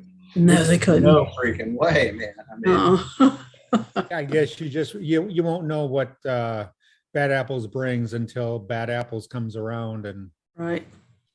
I think just everybody's guessing right now. I don't think you could launch 400 pilots in Mountain City. yeah, I don't think so either. That's because with the wind directions, every pilot would be going in a different direction. Yeah. Boy, that's the truth. Yeah. I was taking off this way. As I was taking off this way, somebody over there was taking off this way. I'm like, how does that even work? So, well, if you look down the field at all the flags, they were all pointing in different directions the further you've gone down. yeah. The first time I ever flew in Mountain City, on the ground, like literally on the ground, like 3 feet, it was blowing a completely different direction, completely opposite as 15 feet up. Mm-hmm. Oh, yeah. And your wing is 15 feet up. So it's blowing this way down here, and you try to go up this way, but you got a tailwind. It's like, what the hell's going on? Yeah, it's tricky. It's a tricky place to launch. Somebody said, Will owes you money because you canceled his flight. Oh, You hear that, Will? Yeah, Eric will cover that. Tango Flies says that because he canceled his airplane tickets to Bad Apples, that you owe him that money. Oh, no. Stand up guy. Now that we settled that. Kelly Cox said last year is 325. I think it was 326, but whatever. We're close. I mean, there's two schools of thought on that. I mean, either it's going to be like wide open, busy, or it was because of the COVID thing and the pent-up demand that caused it to be so busy last year. So it'll be interesting to see how it happens, or to see what happens. Yeah, Kelby Cox, you going to be at Bad Apples? John Wayne? Kelby did say he was Angela? going to be there. He only lives an hour away, so he said he was going to show up. Who's going to make it to Bad Apples? I think that we need to have a little area for all the clear prop folks, just like we did last year. That was so much fun. I had so much fun at Bad Apples. My God. Yeah, and as soon as I took off, I mean, I flew for about 10 or 15 minutes. I wanted to get back because that's where the action was. That's where the fun had. Bad Apples. Yeah. Yep. Oh, I really enjoyed landing early and then watching everybody coming in or flying around when the sun was setting. Now that was fantastic. Seeing all those wings up there, the sun was setting, beautiful, orange and red sky. You know what? I mean, honestly, that was probably the best time I've had all last year was Bad Apples. I really thoroughly enjoyed it. I did too. I did Can't too. can't And wait. although the Mountain City, even though the winds were ridiculous, I had a great time there. So I had a great time. I did I got more. to meet all y'all. I know. I That's got to where meet you guys. that's Yeah. where you got your new trike too. Got it all Yeah. set up. Yeah. Got my new trike there. Got it put together. Yeah. I Yep. got to meet all y'all. Yeah. That was so cool. Austin, there's some people in the chat. They want to know where you're from. They don't recognize you. I know. Who do we I got? gotta send Austin. I have to send your friend request because I'm like, oh, new guy. Okay. yeah. I'm from North Carolina. I'm in Winston-Salem. Okay. All right. I used to live in Fayetteville in North Carolina. Don't cry. I know nobody cares, but He survived. I got out of the military. I was over in Camp Lejeune, stayed over in there for a while, and found a really good computer job over at Fayetteville at Methodist College. One of the most fun times I've ever had in my life working at a college. So do you fly? Oh, I'm sorry. Go ahead. No, go ahead, Deweese. Do you fly with Will very much, Austin? We've Are you flown over a there few close times enough? together. Yeah, we've flown a small handful of times together. Have you? Yeah, we Like, flew close. Pilot Mountain and then the airstrip there in Mebane. Mhm. I don't think we've flown the sod farm yet, though, have we? The big sod farm with Alan and No, I don't think so. We flew. Well, you didn't fly, but you were there. What, 2 months ago over in Pilot Mountain. no, the little private strip. Oh that yeah, Dave yeah, runs yeah. into. Yeah, that's right. I didn't because I hurt my leg. Yeah. That's right. Now, Yeah, Austin, Austin taught me how to spot satellites going over. We spent Oh. some time watching satellites. Yeah, Yeah. That was a good time. That was fun. cool. Austin, now tell the truth. You have flown with them, and that's enough. You're good. Yeah. I flew with them once, and I never want to fly with them again. Austin, just a quick question. I missed the early part of the show. You may have said, what is Lift Paramotor? So Lift Paramotor is a school I started pretty recently. So it's I'm doing training and some gear sales. So Okay. yeah. And Well, you since we're live, go ahead and tell us a little bit about Lyft real quick, and how can we get up with you and your school name and number and all that stuff. Yeah, so you can go to my website. My website is liftparamotor.com. You can email me, just austinjoffe@gmail.com.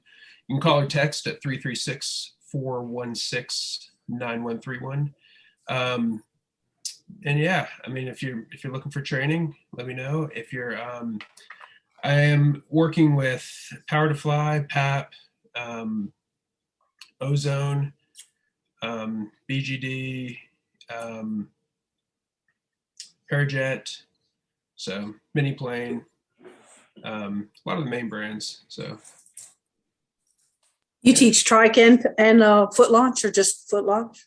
just foot launch right now. Yeah, I'm hopefully soon I'm gonna have somebody else on board that's gonna work with more of the trike stuff. So Yeah. he currently he has an N numbered exciter, and I don't know much about it, but I think there's only a few of those in the US that are legal right now. I think you have to have your sports pilot's license to fly them. So Is that like a powered parachute? yeah, kind of. It actually uses a paraglider just like we use, but it's he currently has it's a dedicated Gen paraglider for that unit. Yeah. But it's but you can really put anything on it. Yeah. So Okay. yeah. You got your training from Noah Rashetta, didn't you? Yeah. Me and Darren and Sean Hull, we all went out together and got it knocked out. It was really fun. Sean's my mechanic. Man, he knows his stuff. Yeah. It's a good dude. Well, awesome. Well, thanks. That's good to know. And if people are over in North Carolina and want to find someone that can train them, well, boom, lift paramotors. I always wanted to fly Pilot Mountain. That's a pretty cool looking place.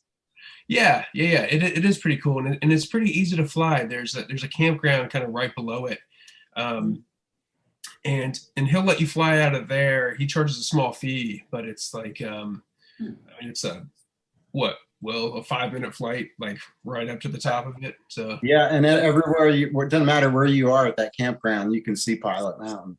Yeah. That's a pretty cool looking place. Yeah. It is.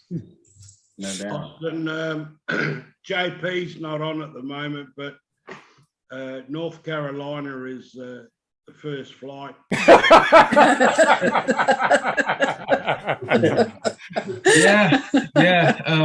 I've flown at the First Flight Airport in the Memorial down there. So Yeah, I'm gonna have to go over there and fly that eventually too. yeah, it's kind of one of those things. If you're Will keeps telling us, and JP doesn't like it. And I thought I'd throw it in. Hey, Will. No, he's from Ohio, Austin. So he's And you know, when Will Fly gets us all North Carolina t-shirts to wear, you know who the mastermind is. It's Will Fly. That was a preemptive strike. Did you send one to JP, Will? Oh, what was that, Walter? Did you send a shirt to JP? I don't think I did. But he'd use it for kindling or something and burn it. He'll use it to wipe down his paramotor or something. When is JP's birthday? Now that's what you need to do. Send him a birthday present. We all need to send him a North Carolina something on his birthday. Yeah. He'll love us even more, won't he? Oh yeah. That's funny. Hey, what kind of props do you guys use, and what props have you used, and which props do you actually like the best? I'll go first. I've had both the Helix prop. I've had the what are those really light ones? E-props. The E-props, yeah. So I had a 2 E-prop, and then I got a 3 E-prop, and then I also got a Vortex Aero multi-hole different motors. It looks like a Helix, acts like a Helix, but it's only $298, and it's freaking awesome. So I'm a Helix guy. It seems like it has more thrust. How about you guys? I have a Helix. Yeah. Oh, I'm sorry. Go ahead.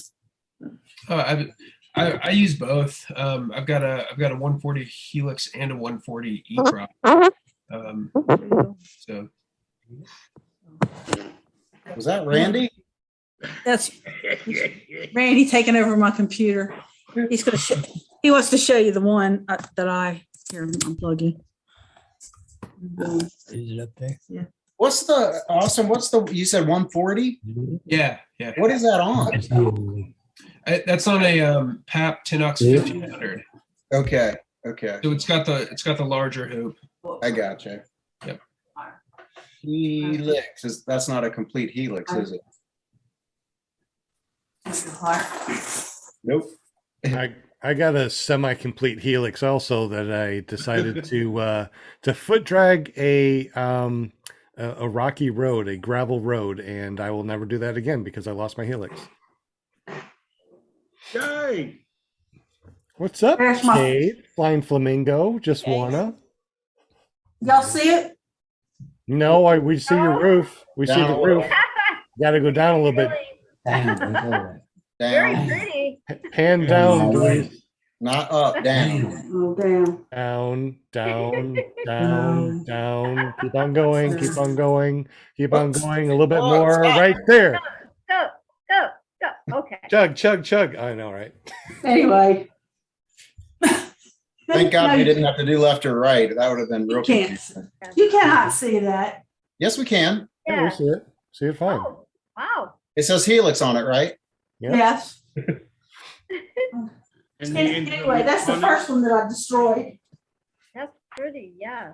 Did you guys know that Rick Simmons does a really good job at fixing props? He puts a really nice cover over it and balances Oh, it. there it is.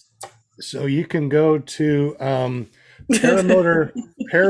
paramotorfans.com and it forwards over to Rick Simmons' Facebook, and he does amazing job at fixing props. You think that it can't be fixed?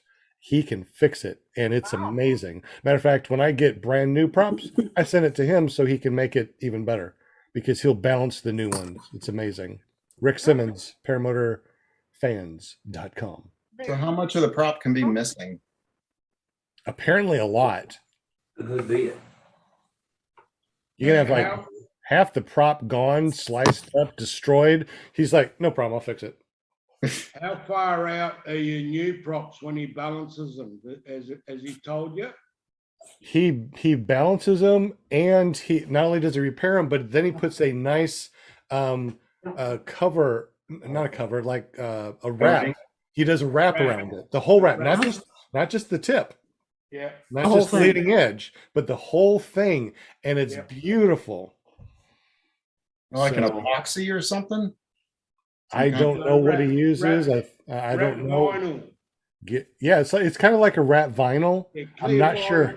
Not sure how he does it, but the E-prop that I had, it kind of vibrated, never really worked really well. I had a little ding in it, so I sent it to him, and he sent it back, and it looks better than new. And when I put it on, there was no vibration. It was the best prop I ever had. I just sold it to one of my students too. Damn it. I really like that prop. I like Helix. Helix props are good. I like Helix, but remember Vortex Aero, they have a Helix type that's a lot cheaper than a actual Helix. So check Well, out. I have to try one of those after. I've got one right now. I've got a Helix that's with Kyle Oakley right now. He's repairing one for me right now.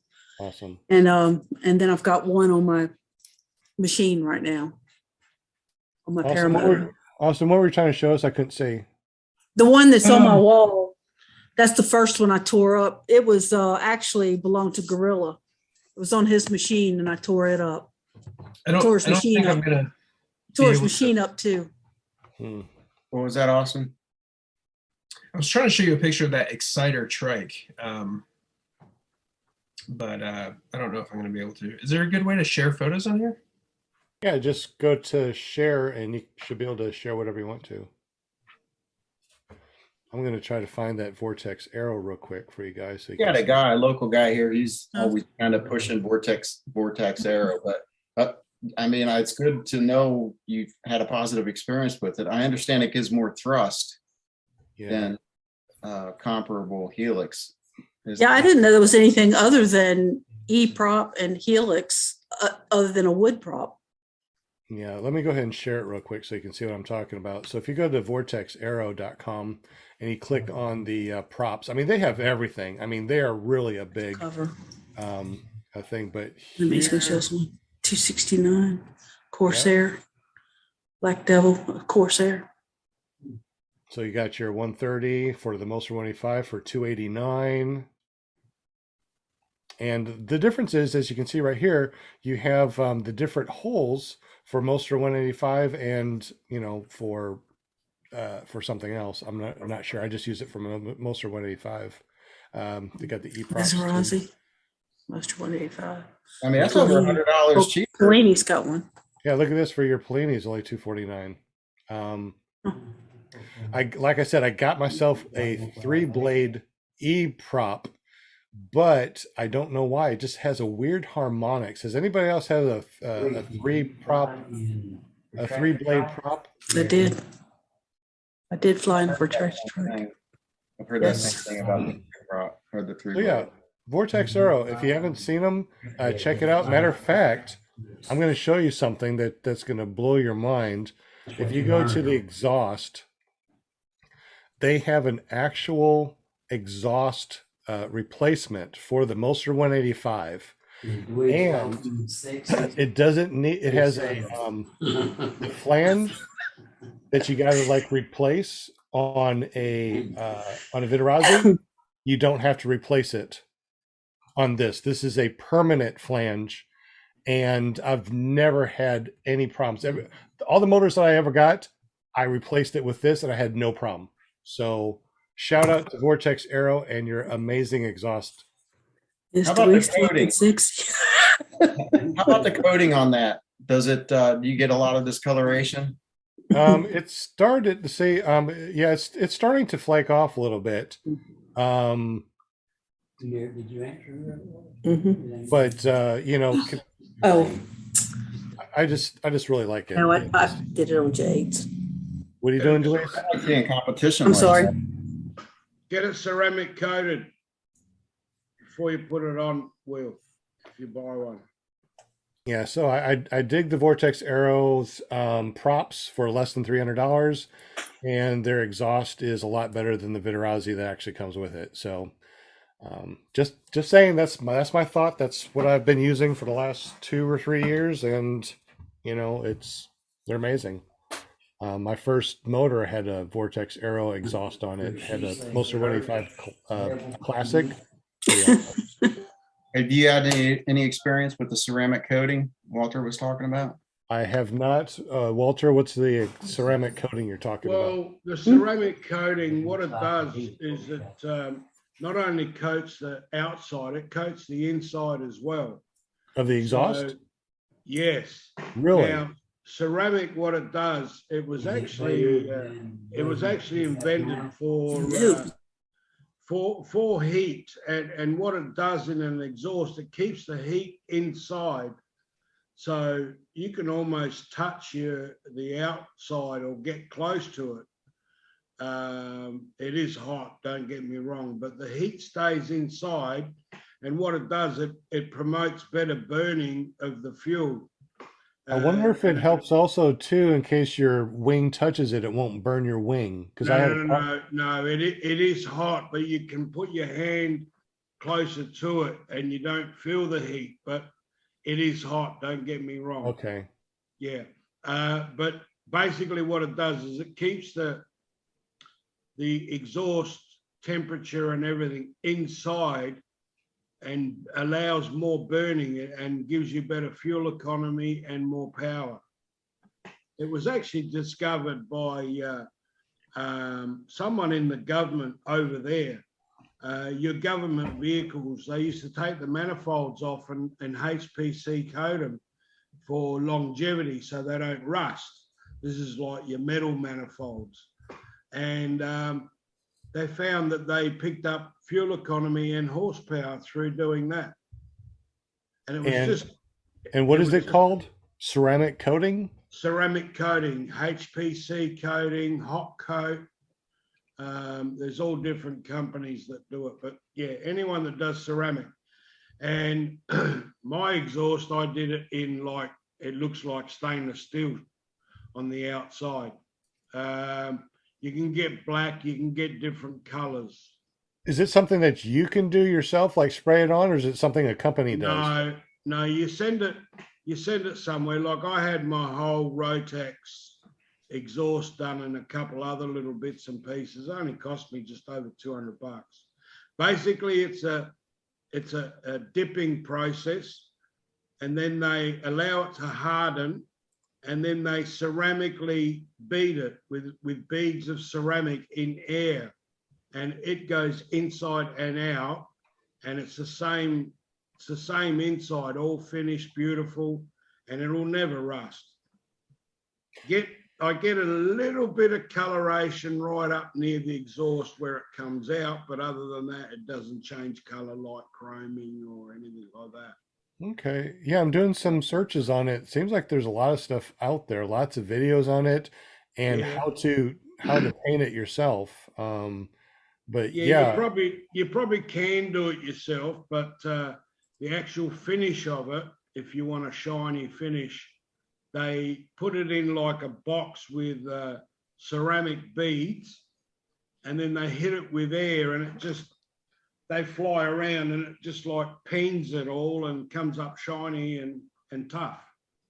Yeah. interesting. I'm gonna have to look into that. Thank you so much for Yeah, that. especially if you got, for your exhaust, I think it would make a big difference. You wouldn't get any binding happening at the bush, right, because of the coating. Mhm. Look into it. I think it's a great product. Says It's used with- a lot it in was- motor racing. It's used a lot in motor racing to give you more horsepower. And Yeah, it says that just can making withstand it exposures to temperatures up to 1,000+ degrees Celsius. So Yeah. I guess you can throw that in the on the sun and it'll be perfectly fine. Yeah, well, that's why it's good for exhaust. That's what I'm Interesting. saying. Yeah. See, and this is another reason why I love to do the podcast, and have you guys jump on and guest. Every single time I do this, I learn something new. I had no idea about the ceramic stuff. Has anybody else heard about the ceramic stuff, or am I just the only one that was like, "What? Where's this coming from?" Heard about it, but I haven't done a whole lot of research, and I haven't been too interested. I just don't know much about it, though. I might have to look into that. That's One of the really guys cool. here has done that, but I don't know anything about it. It sure sounds good. Nick said it was called Cerakote. Yeah, same thing. That's probably someone that manufactures, does the actual process. Dewey says Walter knows his crap. Dewey's, I hate to say it, but I'm nearly 66, and I hope my mind still works and memory and all of that stuff. And being around motor racing, you see a lot of stuff which you can convert over to the air, over to aviation. Vice versa, a lot of the stuff we use is aviation. The funny thing was, I built my aircraft, and as you know, it's got a body on it with aluminium, and it's held together with Zuss fasteners. I don't know if you know what they are. And all the aviation guy goes, "Oh, where did you get that? Where did you get those fittings?" And I said, "They come from aviation." They're actually used, in aviation for hatches and lockdown stuff. Some have got little winglets where you don't need a screwdriver, nothing. Just grab it, turn it, and you can open your side pod or something like that. Nick Griffith in the chat said that it is great for guns. Any color is about $300 for an exhaust. I'm definitely going to have to look into that and talk more about that too. Definitely.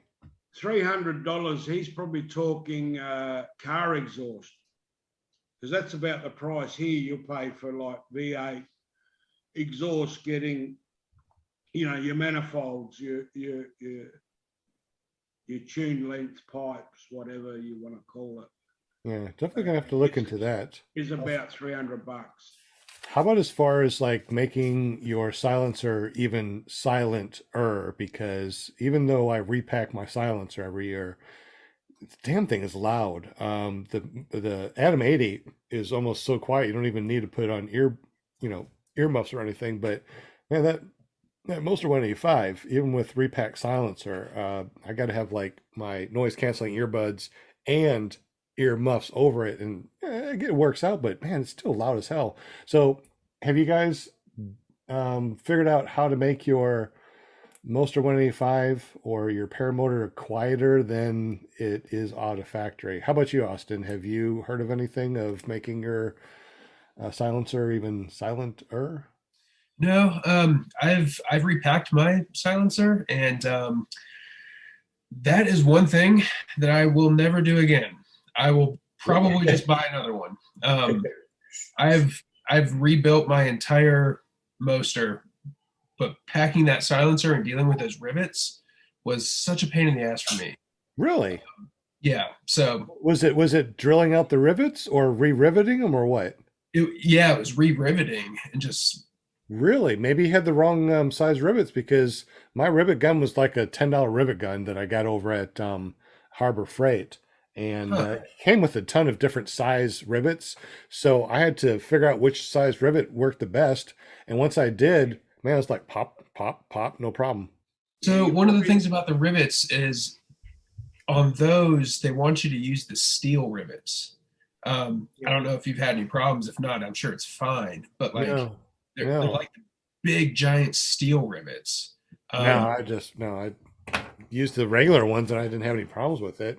Yeah, so I got those. Those most or Vitter Odyssey uses, and I got those from Sky Sports. But I mean, yeah, I mean they're loud. I think I heard something like 65-70% of the noise actually comes from your prop instead of the actual exhaust or the motor itself. I was able to fly an electric one, the SP140. Yeah. Matter of fact, Neil is going to be on our show, and he's the one that let me fly his machine. And revving it up, even though it's electric, it was loud. You still need to have earmuffs and stuff, but and the thrust was insane. Had an hour battery on it, so that's something that I'm thinking about getting in the future is an electric paramotor. I'll just have to get 2 hour batteries because I really do like to fly. I wonder if Sean, I could. Sean, do you reckon you could fly that on eco and it would be enough? Fly it on what? Oh, what do they call it? Cool mode? The eco mode, Sport mode. Oh yeah, I had it on sport mode. I just love the thrust. I put it on sport mode just to see what it did. I'm like, whoa, this is awesome. But once you get up there and you throttle back, you could probably stay up there a lot longer, especially if you have a really efficient wing and you're not on the heavy side of your wing. You should be able to go up there. I got a Gin Vantage 3. It's a hybrid. It's not a skin hybrid. It's an actual motor mountain hybrid. So during midday, I take that one up, turn off my motor, and I use it as my midday flyer. It's really lifty, and I can stay up there for a long time. I would like to take the electric paramotor up there with my Gin Vantage and see what it feels like midday. Yeah, a lot of people have a lot of great things to say about those open PPGs. And I've talked to Paul, the guy that's putting those together. He's still kind of working stuff out with them, but they're great. I mean, there's a lot of advantages to those. I mean, you can say goodbye to maintenance. You can. I mean, you can. There's a lot of good things about them. So, and if you have solar panels on your house, then you can just plug it into your solar panel, so it's not even cost you anything to charge. You can fly high with them. You're not going to lose power as you climb. Oh yeah, no carburetor. That's right. Right, but you only have an hour, but that's not full power. Trying to get up to 10,000 feet. However, you'd get up there quick. If you had a trike, right, you can put more weight on it. So I wonder if you can put a trike on it, like the extension, maybe the retractor trike or something like that, right? And then somehow wire, another battery to the frame itself, like to your trike frame. And then once that dies, you just flip a switch and it switches over to the new battery. So you have another hour's worth of flying. You can, I believe, you can daisy chain those batteries. You can just hook one right up to the other, and so that it just operates like it's one battery.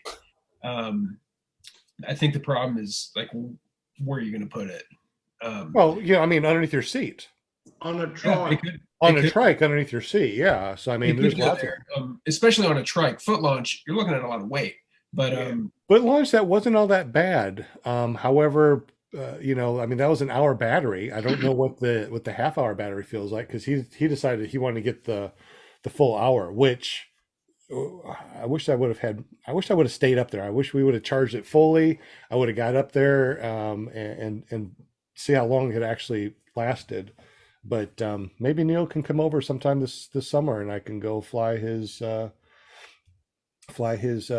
paramotor, and I'll let him use one of our school's paramotor, so that way he can still fly with me.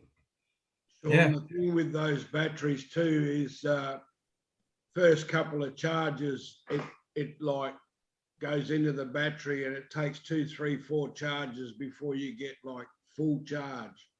So, by now he'd know exactly how much he's getting out of it. It'd be interesting to know what flight time you could get out of it, really, by shutting it down and just cruising along, getting a bit of lift. You'd probably. Well, they'll teach you how to thermal. Yes. Yeah. That'd be a really good one for midday thermaling. Get up really high and just float around. Especially midday, it'd be good for that. Yeah. How many of you guys actually fly longer than an hour at a time? I top off my my 5-gallon tank, and I go up and fly for at least 2.5 hours. Well, I say 2 hours because I have 2.5 hours worth of fuel the way I fly. So I want to land at 2 hours. That way I always have 30 minutes of oops. And I glad that I did that, because one day the wind switched on me, and flying back, I was in a headwind, and I landed with I landed still with power, but when I looked at the tank, I couldn't see anything. I mean, I was on fumes. So I think always having the oops factor is smart, because you never know. But yeah, 2.5 hours. Did you say you're on an Atom 80?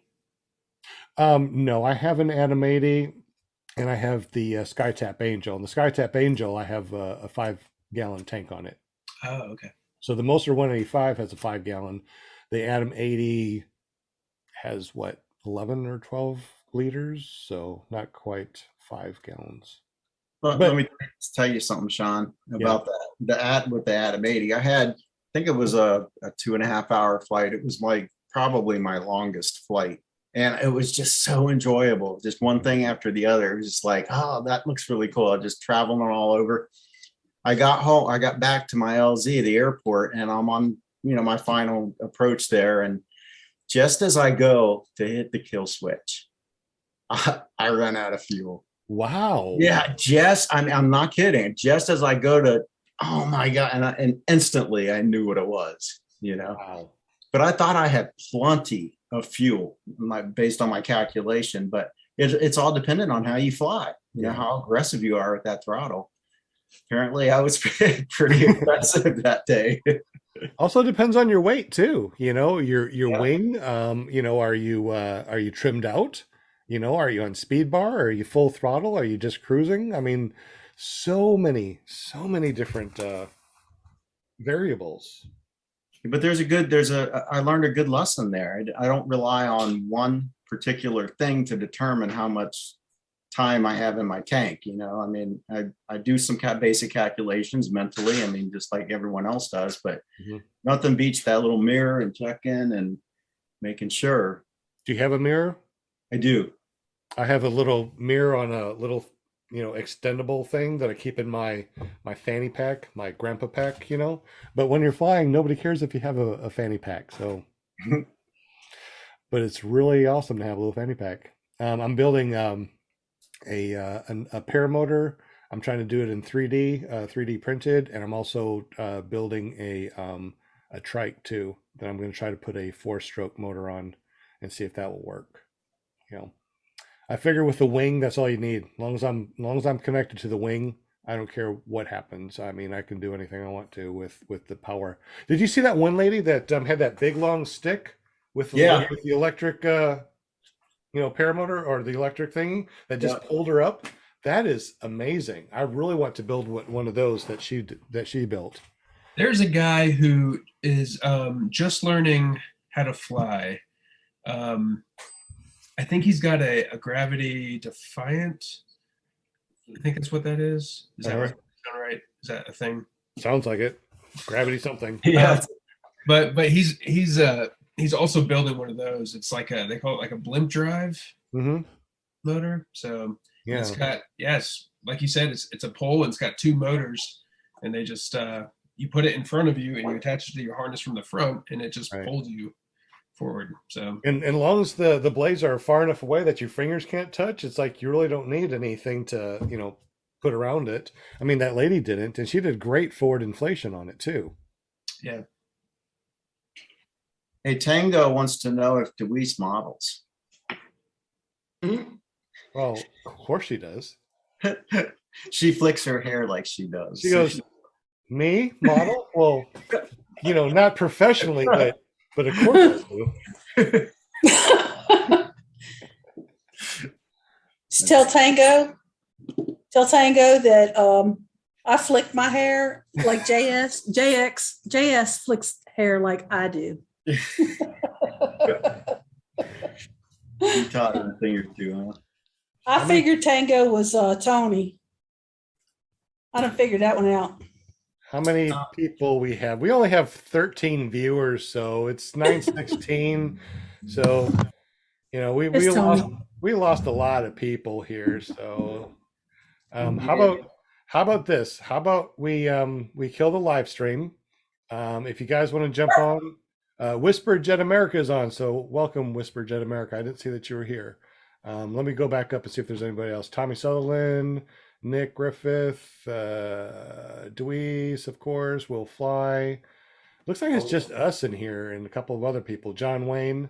So thank you guys for hanging out with us. If you want to jump on and do a little bit behind the scenes, I think we'll stay on for maybe, I don't know, 10 more minutes after we kill the live stream, just to talk privately. If you guys wanna join us, let me go ahead and put the invitation in again, and we're gonna kill the live stream. We had a great time. Jerry Fly, amazing guest. So thank you very much. He had to go eat dinner, else he'd probably still be chatting with us. And I will put the link in to the chat. You guys want to chat with us, just go to your Zoom, and it's in the chat right now. The meeting ID and passcode. Come on in, chat with us. Otherwise, we're going to go ahead and call it a live streaming night. We're done. So y'all have a great evening. We love you guys. We appreciate y'all. Let's go ahead and say goodbye to everybody on the panel. Will Fly from Will Fly PPG. You've helped us out tonight. Thank you very much. You're still on mute if you wanted to chat with us. You're still on mute. I'm not. There you go. There you go. You helped us out with the spinning wheel of winning things. We definitely appreciate you doing that. If we want to get up with you on YouTube and watch your flying shenanigans, how do we get up with you, bud? The easiest way is just visit willflyppg.com. Go Dairy Queen. And Dairy Queen. I hear you, Randy. He heard you. Luis has a very good microphone. We can hear everything in the background. We heard him scratch his butt earlier. I'm like, oh, that's somebody scratching their butt. Oh my god, I can hear that. I have to put some duct tape on his mouth. My goodness. You need to put yourself on mute when you do that stuff. This is a family show. Sorry. Get rated PPG here, guys. My god. Oh my god, so funny. If you want to be on our show, make sure you get up with Linda Anderson over at ParamontUSA.com. She also has a very famous son that does a podcast on Thursday. Tell us about that, Linda. Robert Michael, paraglidingshop.com.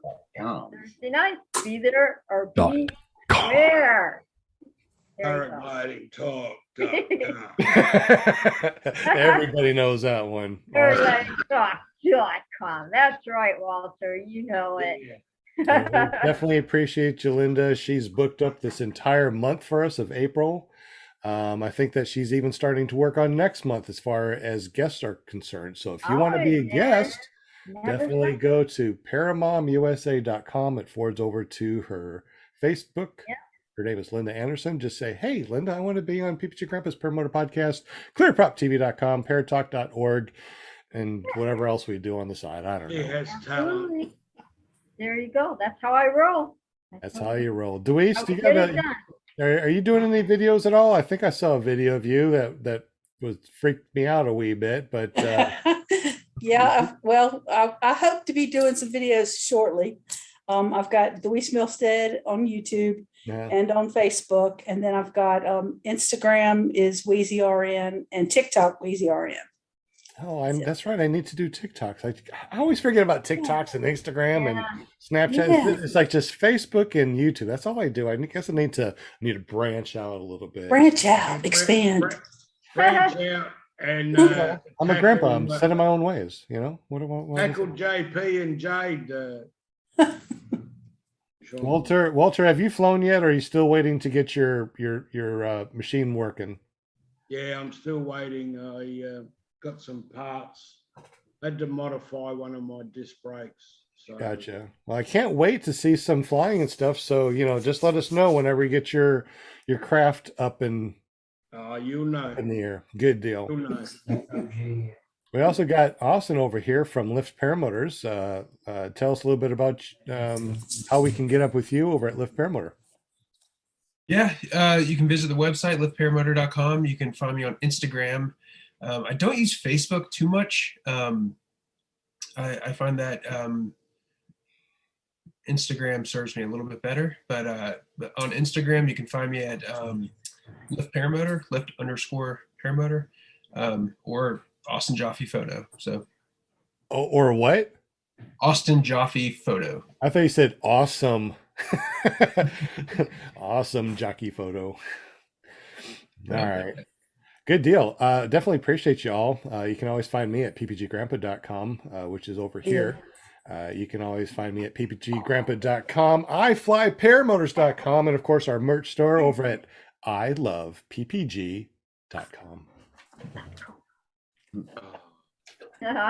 Little hearts. All right, so you guys stay here. Don't go anywhere. We're going to kill all the live streams. And once again, we appreciate you. Don't forget, tomorrow, go over to ppglear.com. On Wednesday, over at paramotorgirl.com. And on Thursday, paraglidingtalk.com. Love you guys, and we'll see you tomorrow. Have a great one. See you in a week. Peace out. So we are going to kill the audio. Hey, Will. See you, Randy. You guys stay here. We're just killing the audio stuff. So peace out, audio people that are listening to us on Amazon, on Amazon Prime, on Audible, all your favorite podcasting apps. We are there. Hey, Randy wants to be heard, not seen. Mission accomplished. Definitely. So we're going to kill our audio stream. Bye, audio stream peeps. Bye. Love you. Smooches.